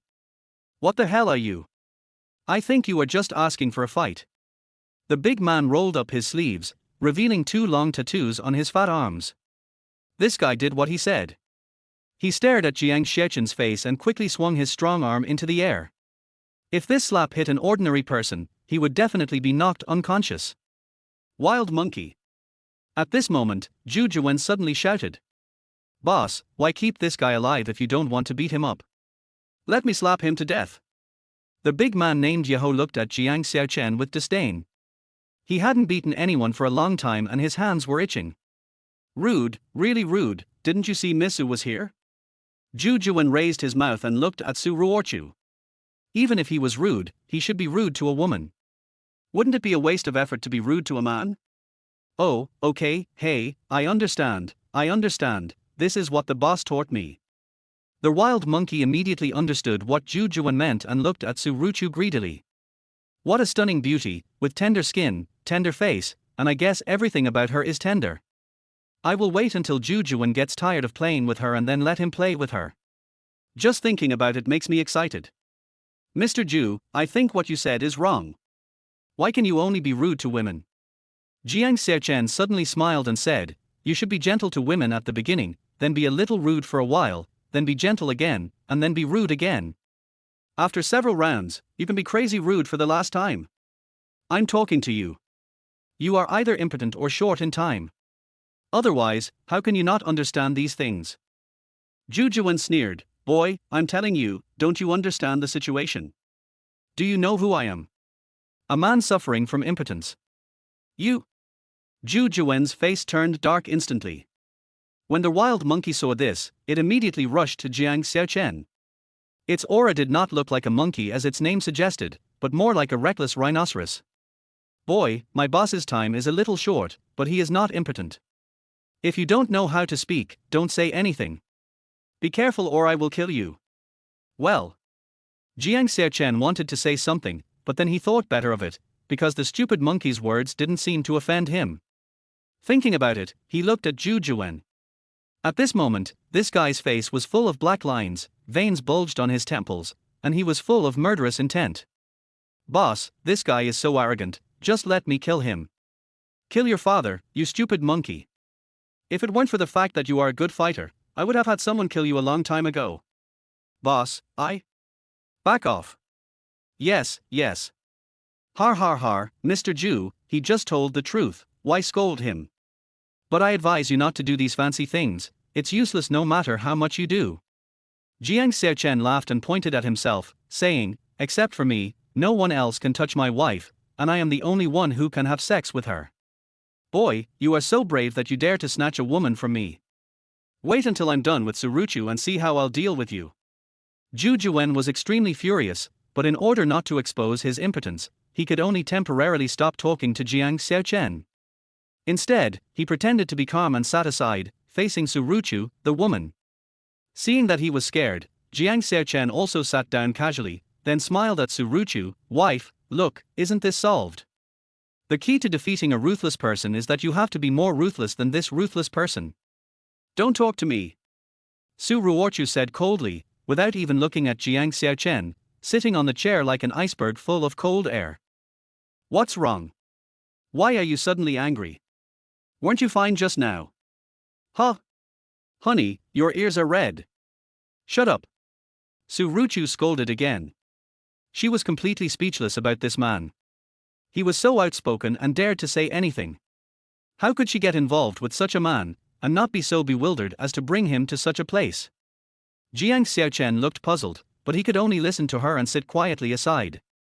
However, it was difficult for him to stay quiet. He then looked at the wild monkey behind Zhu Juwen, smiling or whistling from time to tease the other party. This stupid monkey seemed to have a simple brain except for his well-developed muscles. He felt uncomfortable after being teased and glared at Jiang Xiaocheng. Therefore, while Su Ruochu and Zhu Juwen were discussing the contract, the two of them kept staring at each other. "Mr. Zhu, everyone knows what happened between us, so I won't waste your time." Su Ruochu handed the documents and materials on the table to Zhu Juwen, saying, "Here is a transfer contract and some materials. Please take a look." Zhu Juwen sneered. "The transfer contract is ready. Do you really believe that I will transfer the contract in my hand to you? Or, have you agreed to?" Before Zhu Juwen finished speaking, Su Ruochu immediately spoke, "Don't get me wrong, since I dared to come here today, I naturally have full confidence." "Oh?" A hint of disdain appeared on Zhu Juwen's lips. The contract was in his hands. As long as he didn't agree, could Su Ruochu snatch it away? "You think too little of me. As long as I don't agree, you have no chance of getting the contract. Be careful about everything. I advise you to read this information before making a decision." Su Ruochu was extremely calm, showing the temperament of an iceberg president. He was not afraid of anything from beginning to end. "Har har har, from the tone of your voice, it seems like you have me in your hands tonight. Okay. I want to see what tricks you, a woman, can play on me." Zhu Juwen laughed, then picked up the documents on the table and glanced at them casually. "Humph. I thought it was nothing but some unsubstantiated accusations. Etc. This is." Suddenly, Zhu Juwen's eyes widened, and his head seemed to have been hit head-on, knocking him to the ground, unable to move. Chapter 024 Smart Woman. "This is impossible. How could you have this information? It's fake. The things above are absolutely fake." Zhu Juwen threw the documents onto the dining table with a loud bang. He didn't know where Su Ruochu found the information, which was all about his previous criminal record, including money laundering, bribery, opening casinos, etc. If he hadn't done these things carefully, he would have already arranged for people to handle them. He didn't know where this woman got the information from, and compiled it into a thick document. Su Ruochu's pretty face was calm, with a hint of cold pride, and she said, "Mr. Zhu knows better than anyone whether the criminal facts in the information are true or false. If Mr. Zhu thinks it is a false accusation, I can send all the information to the police station for verification and help you clear your name for free." After hearing this, Zhu Juwen became so angry that his face darkened and his fists clattered.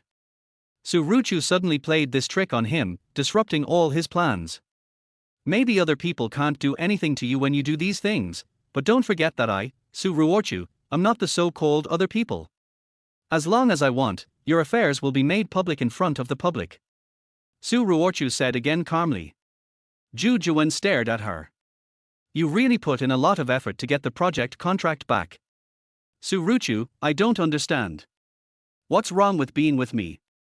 If our Zhu and Su families join forces, who can beat us in Zhonghai in the future? You and I are both businessmen, and we are all for profit. To put it bluntly, we are the same kind of people." "No, you and I are not the same kind of people. Although it is true that we businessmen only see profits, what I want is to obtain it through my own efforts rather than through despicable means. After hearing this, Zhu Juwen snorted coldly, "Humph. So you want to fight me to the end, right? Don't forget, I am a member of the Zhu family. Even if the news really gets out, the Zhu family will help me to cover it up. Do you think I am afraid of you?" Su Ruochu's expression remained calm. "These criminal records are enough for you to be shot dozens of times. If the news really gets out, do you think the Zhu family can really help you?" "Har har har, ridiculous. I am the eldest grandson of the Zhu family and the future heir of the Zhu family's industry. I have been trained by the Zhu family since I was a child. Now I have taken over most of the family's industry. In the future, I will be the first helmsman of the Zhu family. How many people's interests are tied to me? Do you think the Zhu family will give up on me?" Zhu Juwen suddenly laughed out loud. He was just testing Su Ruochu's determination. Since this woman was determined to do that, how could he back down? Even if the Zhu family knew about his affairs, he would still sleep with Su Ruochu. The Zhu family didn't know about what he had done before, but he represented more than just one person. If he was finished, the loss to the Zhu family would be immeasurable. So even if they knew about it, how could they not help him block everything? Thinking of this, Zhu Juwen grabbed the transfer contract on the table and tore it into two pieces with both hands in front of Su Ruochu. "You?" Su Ruochu was angry. Zhu Juwen chuckled and said, "Actually, you know it very well in your mind. You took out this information to gamble with me, betting that the Zhu family won't help me. It's just that you simply can't imagine what kind of relationship I have with the Zhu family. But this is also normal. After all, you are not my woman yet. After you have slept with me and served me well, I can take you back to the Zhu family and let you get in touch with our Zhu family business. Then you won't think that way anymore." Zhu Juwen became proud again. Perhaps his deeds would cause quite a stir if they were spread to the Zhu family, but the Zhu family would not sit idly by, and he would definitely be the winner in the end. "Alas, after all, you are nothing but a defeated general of mine, and in the end you will become a cannon mount for me to vent my anger. Har har har, you are the #1 business genius in Zhonghai, but I think you are nothing more than that." Since taking over the Su Group, Su Ruochu has greatly improved the company's performance and brought it to a new level. In the latest business report, an authoritative organization rated her as a business genius. It was also that time that made Su Ruochu truly enter the public eye, and she also won a series of titles such as the #1 Beauty and the Iceberg Beauty President. Zhu Juwen learned about Su Ruochu from the reports. He was instantly crazy about her after seeing her appearance. He did not hesitate to use the Zhu family's various connections to intercept and win a vital project of the Su Group. This led to what happened today. No matter what, he has decided to take advantage of Su Ruochu. He cannot use too much force on her, and he will never give up until she begs for mercy. How about it, Su Ruochu? Do you think we still need to talk or just come with me to the hotel to play with you? You are the one who paid the highest price among all the women I have played with. I have already given you a great compliment. Don't be ungrateful. I'm afraid I'll disappoint Mr. Zhu again." Su Ruochu stood up calmly and put the documents back into her bag. Her movements were light and natural. "The Zhu family might help you get rid of these criminal records, but some people won't. As long as I hand this information to Zhu Yiren's family, maybe the situation will be different." "Zhu Yiren? What do you mean?" Zhu Juwen's heart skipped a beat when he heard the name, and the smile on his face disappeared instantly. "I heard that Zhu Yiren is the most likely candidate in the Zhu family to seize your inheritance. If he knew what you did and used it against you, don't you think it would be more interesting than exposing it directly?" Zhu Juwen's face tensed up, and his smile disappeared. He instantly lost his pride. "How do you know about me and Zhu Yiren? Have you investigated our Zhu family?" "I am not interested in your Zhu family's affairs. There is no need to investigate them so thoroughly. I just want to get what belongs to me." After saying that, Su Ruochu's calm face finally revealed a smile. She picked up her bag and turned around. "My personal time is limited, so I won't waste it here with you. I'll give you 1 day. If I don't see the project contract tomorrow, I will immediately hand this information to Zhu Yiren." "Wait! Su Ruochu!" Zhu Juwen shouted, and then Yaho and a few thugs rushed up to block the door. At this time, Jiang Xiaocheng also stood up boredly and glared at Yeho and the others. After listening to Su Ruochu and Zhu Juwen talking for a while, he was almost bored to death. But then again, this beautiful wife of his is not just a vase for admiration. She is very organized in doing things and has completely played Zhu Juwen to death. Actually, if she didn't have a stern face all day long, she would be a very suitable candidate to be my wife. Su Ruochu looked at the wild monkeys in front of him, then turned his head to look at Zhu Juwen and said coldly, "What? Do you still want to stop me?" Zhu Juwen has no other options now, but he still refuses to give up and wants to continue struggling. "Are you sure that if Zhu Yiren gets my criminal records, he and his family will be able to bring me, the eldest grandson of the Zhu family, down? How is this different from exposing me? If there is no difference, you would not have this attitude now." Su Ruochu did not want to explain, and walked out quickly looking straight ahead. Jiang Xiaocheng followed behind with his hands in his pockets. Yihu and several other thugs wanted to stop them, but were stopped by Zhu Juwen. "Let them go." Chapter 025 Wild Child. "Boss, why did you let that woman go?" Wild Monkey walked up to ask in confusion.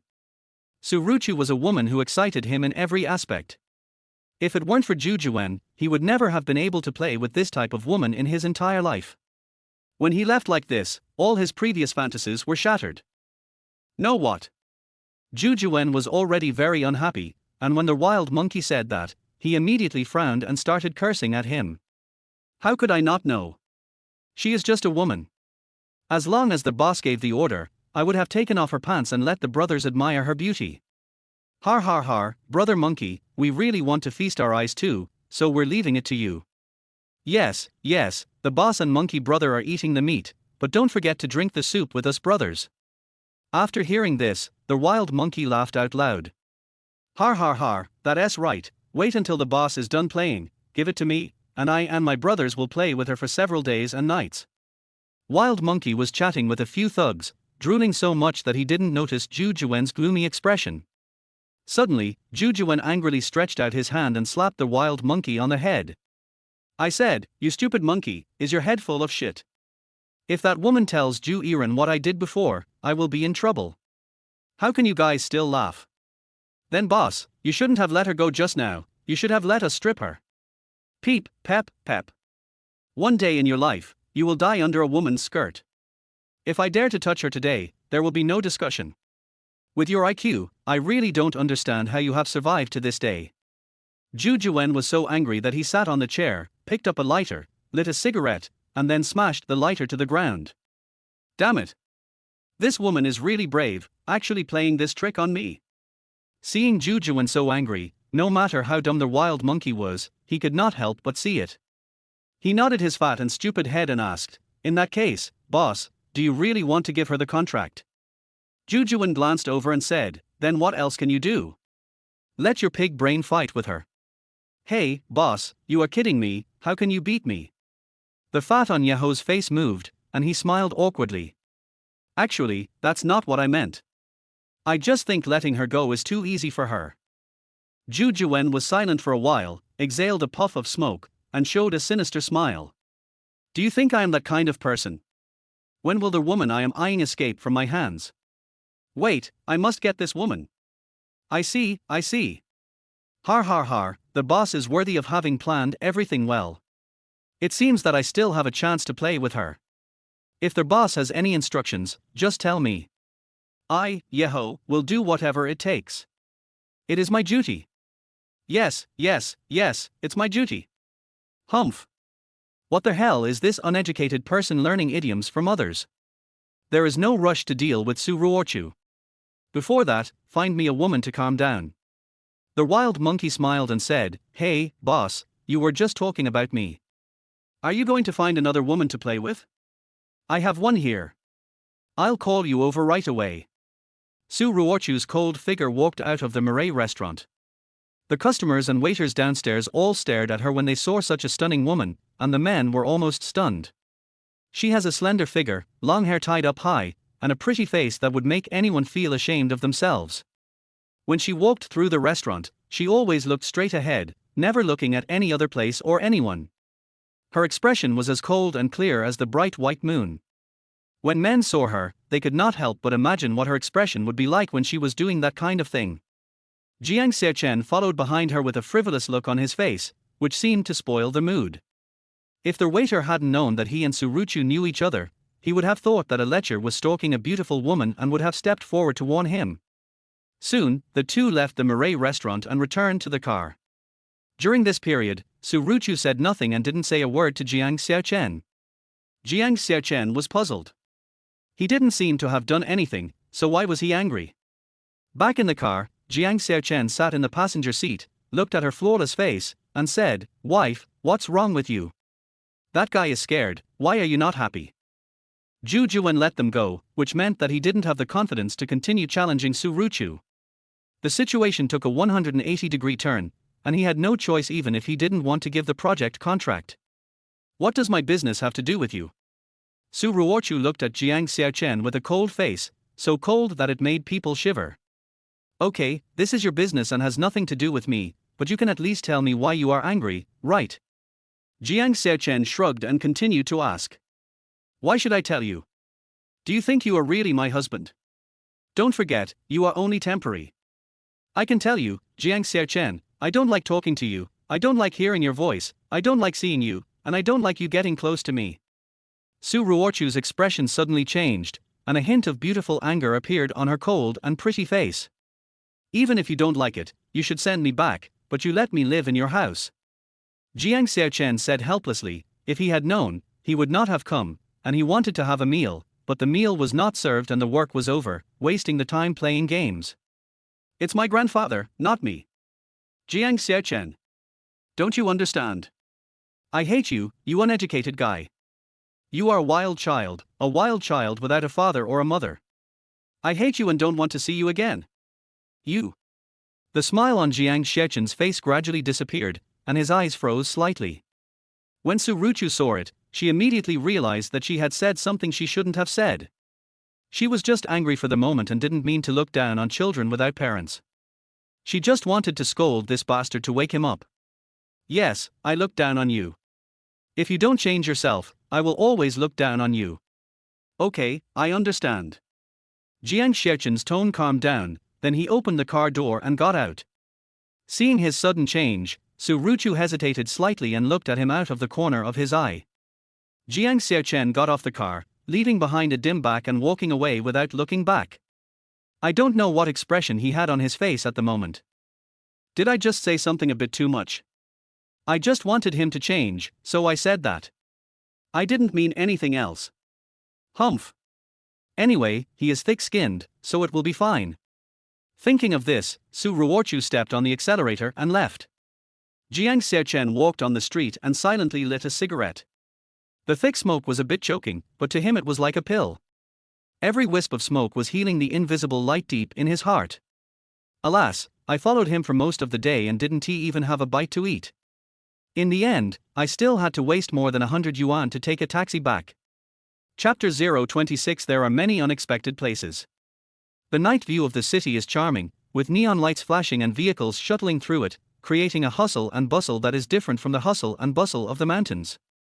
The gentle evening breeze blows away the restlessness and a hint of stuffiness during the day. Zhonghai, as a city that never sleeps, has undergone countless changes over the years and has now become a shining pearl in the east of Xia country. Jiang Xiaocheng walked silently in the bustling street with people coming and going. He smoked a few cigarettes, stopped at a small restaurant, and finally walked in slowly. He didn't know who his parents were since he was a child. If it weren't for the old man, he would have died in the fire in the capital city long ago. He couldn't control the strange illness in his body, so unlike most people, there was no completeness in his life. If it wasn't an accident, who would want to be an orphan? Su Ruochu suddenly mentioned this kind of thing, and Jiang Xiaocheng couldn't help but think of the past, and his heart was inexplicably touched. Thinking of this, he handed the menu he had already ordered to the waitress next to him.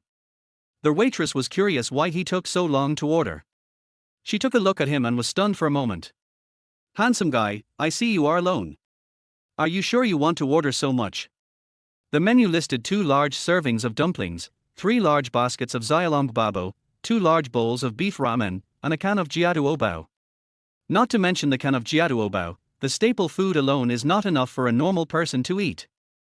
Jiang Xiaocheng glanced at her and said, "What's wrong with eating a full meal when you're in a bad mood?" "What?" The waitress' eyes widened. "What a joke! One serving of dumplings is enough for a normal person. Even the hungriest person would be full after eating 2 servings. Did he order so many just to fill himself up? What a weird person she met, but she had to open a business and she couldn't be unhappy with so many customers ordering." Thinking it was not appropriate to say anything else, she handed the menu to the boss. In the end, Jiang Xiaocheng ate everything without leaving any. When he paid and left, the waitress and the restaurant owner looked at him in amazement. He really finished it all. If you hadn't seen it with your own eyes, you wouldn't have believed it. After barely eating his fill, Jiang Xiaocheng smiled with satisfaction, lit a cigarette, and walked leisurely along the street, feeling ecstatic.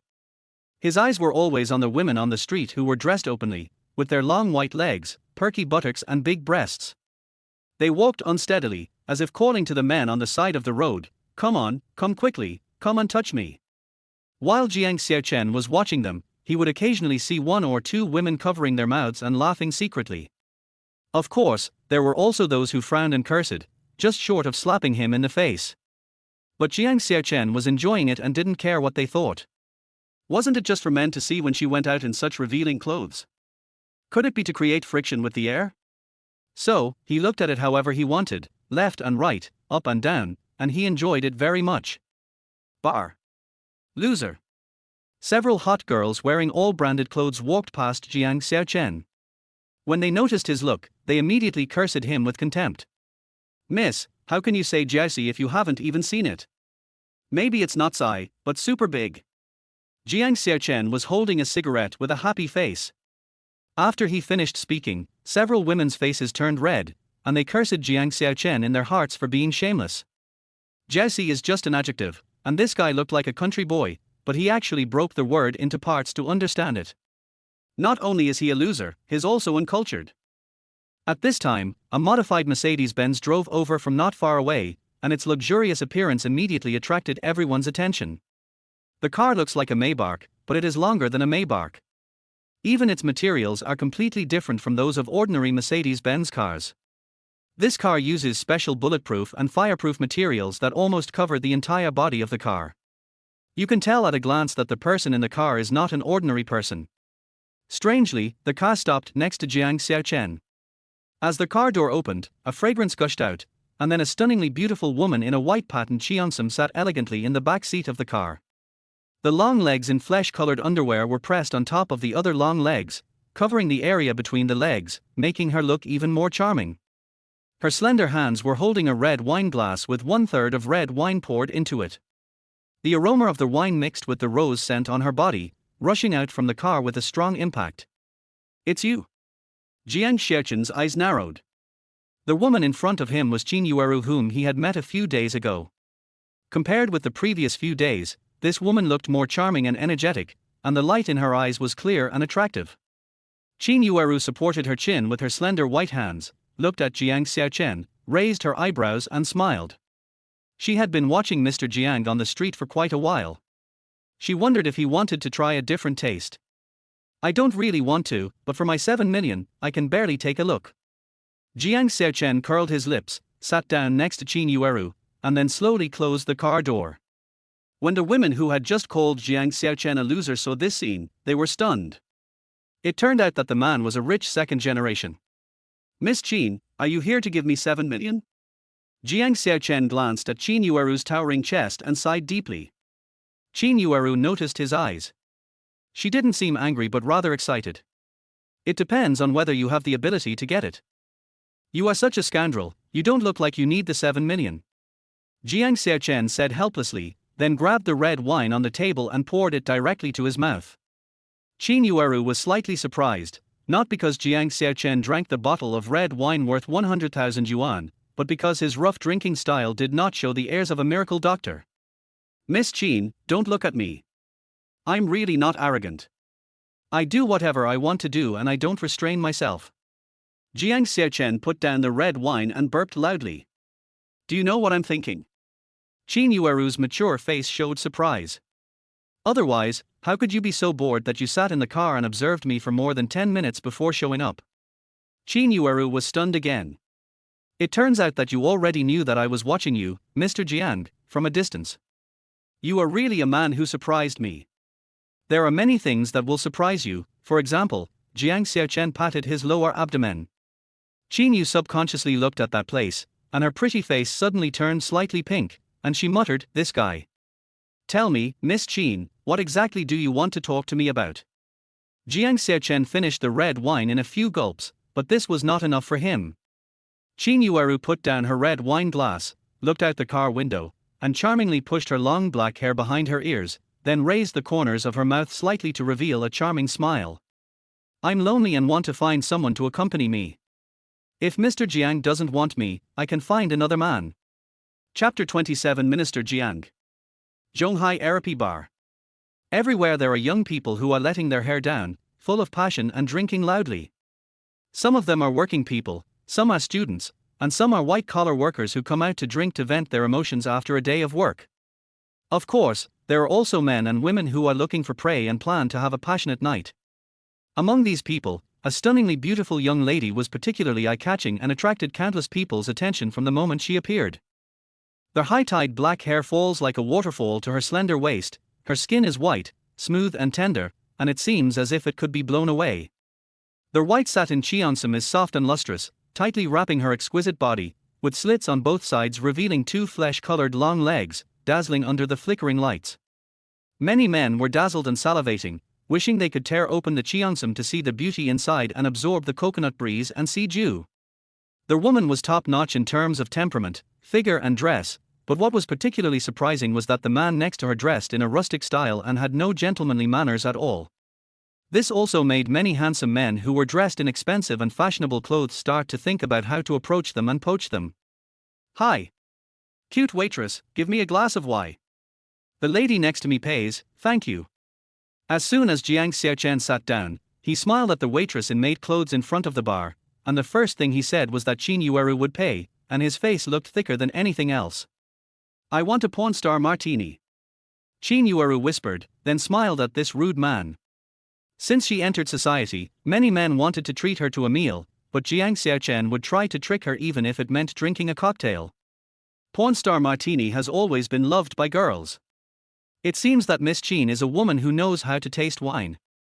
Jiang Xiaocheng lit a cheap cigarette and puffed out smoke in a very formal manner. "Mr. Jiang may not know that I am the largest shareholder of Erapi Bar. Qin Yueru is charming and gentle. Are you the largest shareholder of this bar?" Jiang Xiaocheng was startled, and then looked at the sweet waitress. "Okay, lovely waitress, give me another most expensive cocktail in your bar, and this lady will pay for it." "Miss Qin, if you ask me, this bar has a very good name." Perhaps because he felt that his behavior just now was somewhat shameless, Jiang Xiaocheng very cleverly changed the topic and praised the bar's name. "Oh? You seem to know English quite well." Qin Yueru looked at the carefree Jiang Xiaocheng with some doubts. She was already curious when he nodded and said the standard English colloquialism just now. "Of course, I might as well tell you that for some reasons I have spent some time in various Western countries. In layman's terms, I am a returnee." A ripple appeared on Qin Yueru's pretty face. She listened with interest and inexplicably developed a little interest in Jiang Xiaocheng. It seemed that there were many stories about him. "You won't believe it, will you? If you didn't tell me, I really couldn't tell. Well, I'm not one of those men who brag about themselves. The word Erapi can be translated as accidental, right? But it belongs to the category of beautiful words in English. We can give it a touch of romance. Combined with the characteristics of the bar and the company of the wine and the beautiful women tonight, I think it would be more appropriate to translate it into the beauty of unexpected encounters." After hearing this, Qin Yueru's pretty face was covered with a smile. This man's accurate understanding of the word made her feel very happy, as if she suddenly had a man who understood her. In the understanding of this English word, she and Jiang Xiaocheng had a similar understanding. "Why are you looking at me like that?" Qin Yueru's rosy face was staring at him with eyes dotted with light and shadow. Jiang Xiaocheng smiled awkwardly. "I know I'm handsome, but you don't have to be so cold. If you really want to see it, let's find a quiet place and study it slowly." "What are you researching?" Qin Yueru smiled and looked down at a certain place on him, then chuckled. In fact, I'd like to know who gave you the name Jiang Xiaocheng. Is there any problem? Jiang Xiaocheng asked. When he saw Qin Yueru's eyes and understood what she meant, he felt that this mature and beautiful lady was really open-minded. I think Jiang Chen is more appropriate. If you have seen it, this is not just Jiang Chen, but Minister Jiang. Puff. Qin Yueru covered her mouth and smiled gracefully, seemingly unconcerned, but a blush had already appeared on her fair face. At this time, the white lady and porn star martini that the two ordered were already ready, and the atmosphere was slightly relaxed. Jiang Xiaocheng took a big gulp of the drink without hesitation. I thought the refreshing water could wash away the burning sensation in my lower abdomen during the flirting just now, but I never expected the feeling to become even stronger, especially when I smelled the rose scent of Qin Yueru's body. Miss, are you interested in a drink?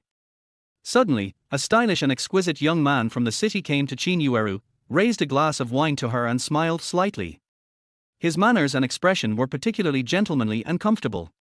After Qin Yueru took a quick glance, her bright eyes naturally looked at Jiang Xiaocheng beside her and said, I am accompanied by a man, aren't you afraid that the handsome guy next to me will be dissatisfied? The man didn't say much, but looked at Jiang Xiaocheng and muttered in his heart, humph. He's just a country bumpkin. I can buy him dozens of sets of clothes with just one pair of shoes. What qualifications do you have to challenge me? Jiang Xiaocheng didn't even look at the man, just waved his hand and smiled, if this guy is willing to buy me a Bloody Mary, I don't mind. The man was happy. Sure enough, when he saw that he couldn't beat her, he willingly gave up the beautiful girl. Thinking of this, he proudly placed the Maserati car keys in a conspicuous position on the bar, snapped his fingers at the waitress, and said, prepare a Bloody Mary for the gentleman and a margarita for the lady, thank you. Qin Yueru originally thought that Jiang Xiaocheng would drive her away, but she didn't expect that he would send her away just for a glass of Bloody Mary. Thinking of this, she felt a little unhappy and glared at him hard. However, Jiang Xiaocheng just smiled faintly, then stood up and walked towards the group of people, and inexplicably stood behind a woman. Have a drink. Have a drink. At this moment, a group of young men and women were cheering and urging the woman to drink, but the woman seemed to be shy and was a little at a loss for a moment. Jingjing, Master Hui personally poured you a glass of wine, don't you even give him this favor? Yes, there are so many women here, but Mr. Hui didn't pour wine for us and only poured wine for you. The woman's sweet face was already a little red from drunkenness, obviously she had drunk a lot tonight. She looked at her hesitant friends, then looked at the smiling man next to her, and finally took the glass of red wine from the man's hand. That's right. Come, drink one with Hui Xiao. Drink one. Jingjing, you were always busy when I called you out before, so you must have fun this time. Here's the cup of, please do as you please.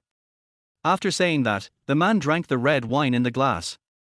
Then everyone's eyes fell on the woman.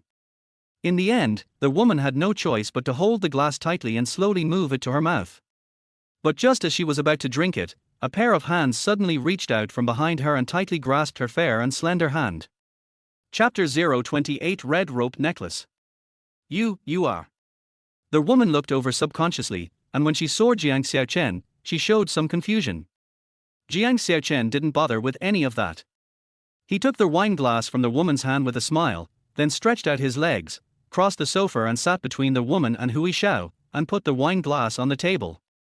Hui Xiao and the other men and women looked at Jiang Xiaocheng in confusion. When they came to their senses, they all looked at the woman.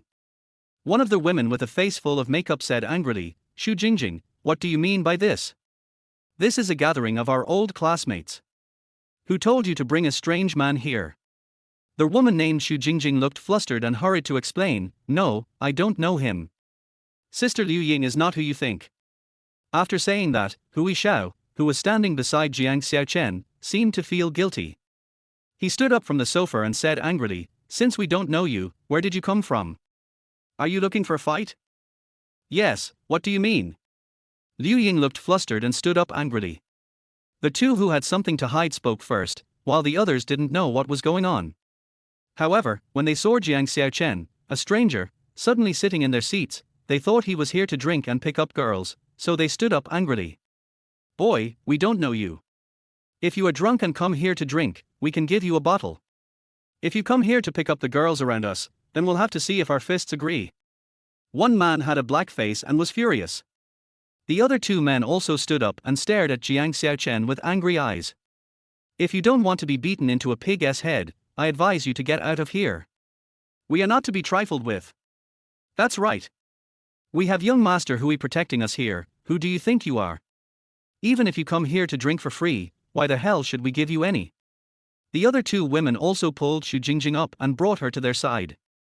They obviously thought that Jiang Xiaocheng was a gangster, a drunk hooligan who came here to drink and flirt with girls and cause trouble. Jiang Xiaocheng glanced at the necklace made of a red string and a small crescent-shaped object on Su Jingjing's neck, smiled and said, I told you guys don't worry, I came here just to confirm one thing, and besides this man and this woman, I have no interest in anyone else. When Jiang Xiaocheng spoke, he was looking at Hui Xiao and Liu Ying. Only they knew the truth while everyone else was completely confused. Stop pretending to be so rude to us. If you don't leave, don't blame me for being rude. Young Master Hui was furious and grabbed a bottle of wine with an aggressive attitude. He tried to knock over the glass of wine on the table, but Jiang Xiaocheng moved it away. You still want to destroy the evidence, it seems like you have done this kind of thing a lot. Jiang Xiaocheng smiled and said with interest. The man called Hui Xiao didn't seem to be a good person either. Seeing that he failed to destroy the evidence, he suddenly waved his hand angrily, and two burly men behind him immediately walked over. At the same time, people in several other positions nearby also noticed the situation here and quickly avoided the location of the trouble, while some people ran out to call the security guards over. Boy, I'll give you one more chance, do you want to get out or not? Two big men came to Master Hui's side, and their momentum was even stronger. Jiang Xiaocheng shrugged, looked at the simple and pure woman, and said with a smile, why? Can calling two thugs change the fact that you and this girl secretly added something to this lady's glass of wine? This. After these words were spoken, the angry men and women looked at each other. They just thought that Jiang Xiaocheng was here to cause trouble, but suddenly when they heard such words, they couldn't help but show strange colors on their faces. Su Jingjing's eyes flashed and she looked at Liu Ying and Hui Xiao. The two of them subconsciously avoided her gaze, and then Liu Ying started to argue. Which eye of yours saw us put something in Jingjing's wine? Jingjing, what is your relationship with us, and what is his relationship with you? Don't you believe us? We are all here, how could we harm you? Hey. I'm telling you, woman, I didn't say you put something in her wine to harm her, but you said it yourself. You. Jiang Xiaocheng looked at the pure and simple woman in a white t-shirt and jeans and said, Miss, you may not believe me, but you should not believe this couple even more. Su Jingjing looked pure and natural, but she was a woman in her 20s and not a fool. She just didn't quite believe it. Seeing her like this, Jiang Xiaocheng didn't explain much. He picked up the glass of wine on the table and stood up from the sofa.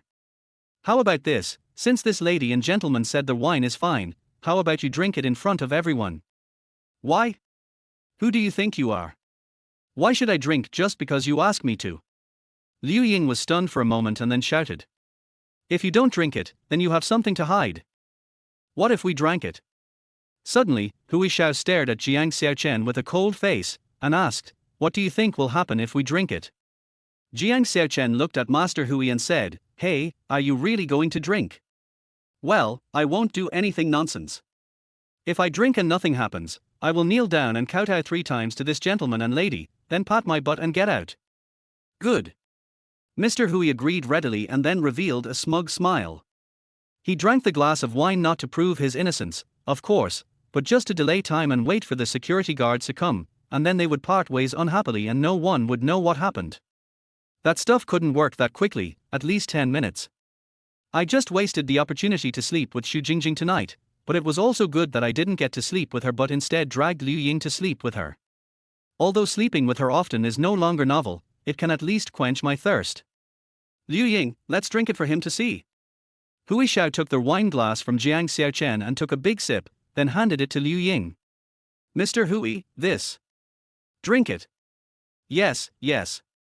Liu Ying knew what was inside, but in order not to reveal her true colors, she could only listen to Master Hui and pick up the wine glass and take a small sip. After both of them drank it, Hui Xiao laughed triumphantly again. Boy, did you see that? Can you kneel down and kowtow to us now? When the others saw that Hui Xiao and Liu Ying had indeed drunk the wine, the strange look on their faces disappeared immediately, and they stared at Jiang Xiaocheng angrily and started scolding him again. Do you have anything else to say? Hurry up and kneel down and kowtow to Master Hui and Liu Ying. He immediately knelt down and kowtowed to apologize. I was really impressed. I don't know which mental hospital this idiot came from. He affected our mood for drinking. Har har har, don't be so quick to scold them, wait and see what they do first. Boy. Are you kidding me? Young Master Hui pretended to be calm and pointed at Jiang Xiaocheng and said angrily, you said the wine was problematic and we drank it. Now you want to play rogue with us. Believe it or not, I'll have someone beat you up. Huh?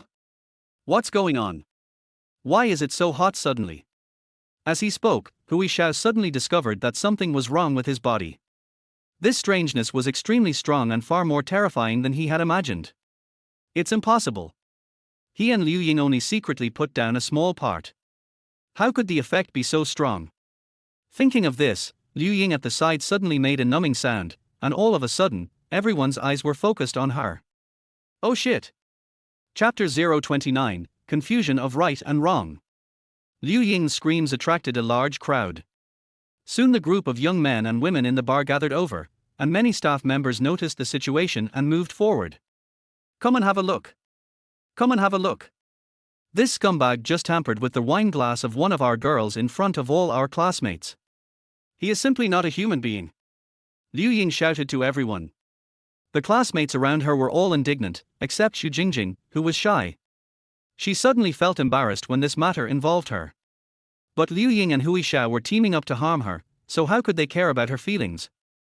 At the moment, they only wanted to embarrass Jiang Xiaocheng, the guy who ruined their plans, and successfully get rid of the fact that the two of them had secretly installed something. This is the guy. So fucking disgusting. Liu Ying pointed at Jiang Xiaocheng with an imposing manner.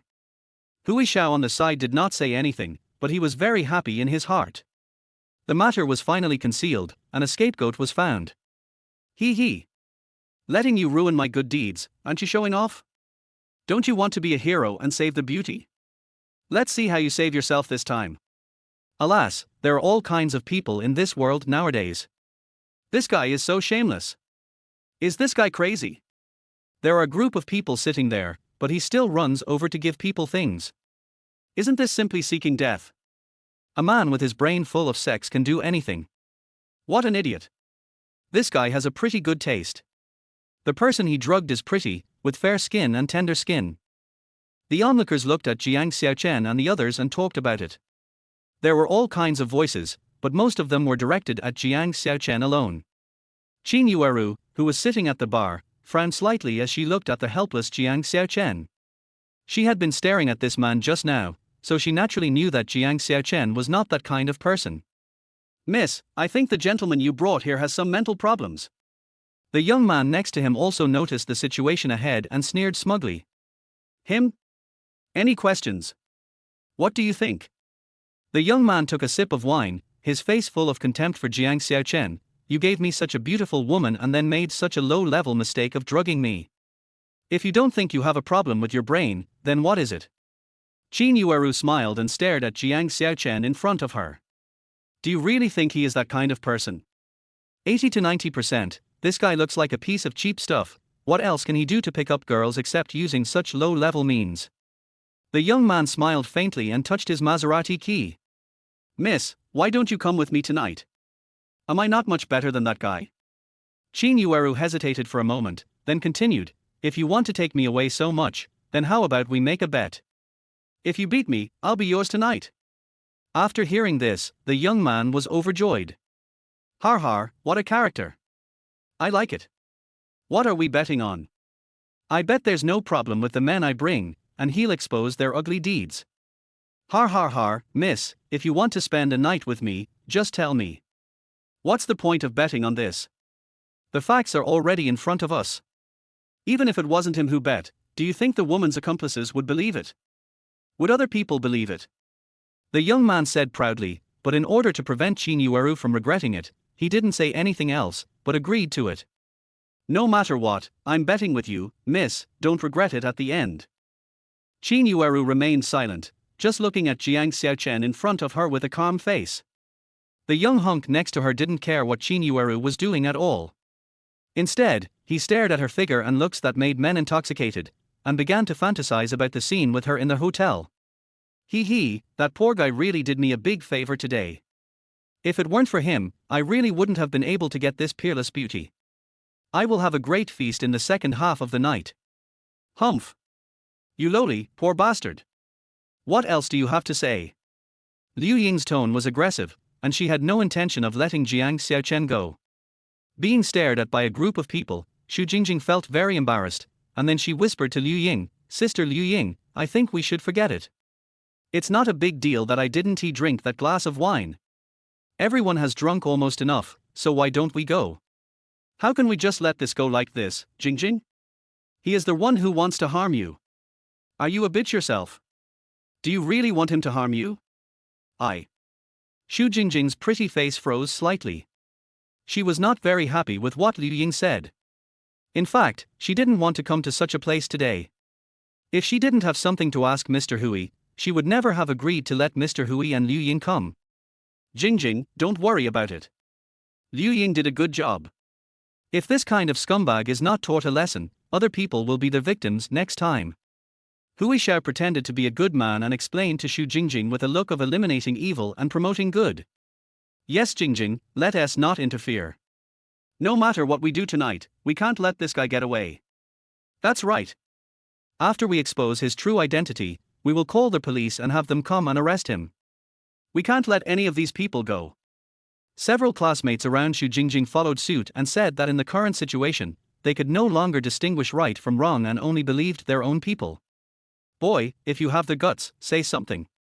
Don't even think about running away. There are so many people watching you. You can't run away even if you want to." Liu Ying's eyes were gloomy and she stared at Jiang Xiaocheng intently, looking like a little gangster. However, no matter how much they said, Jiang Xiaocheng always sat on the sofa with his legs crossed, smoking, as if nothing had happened.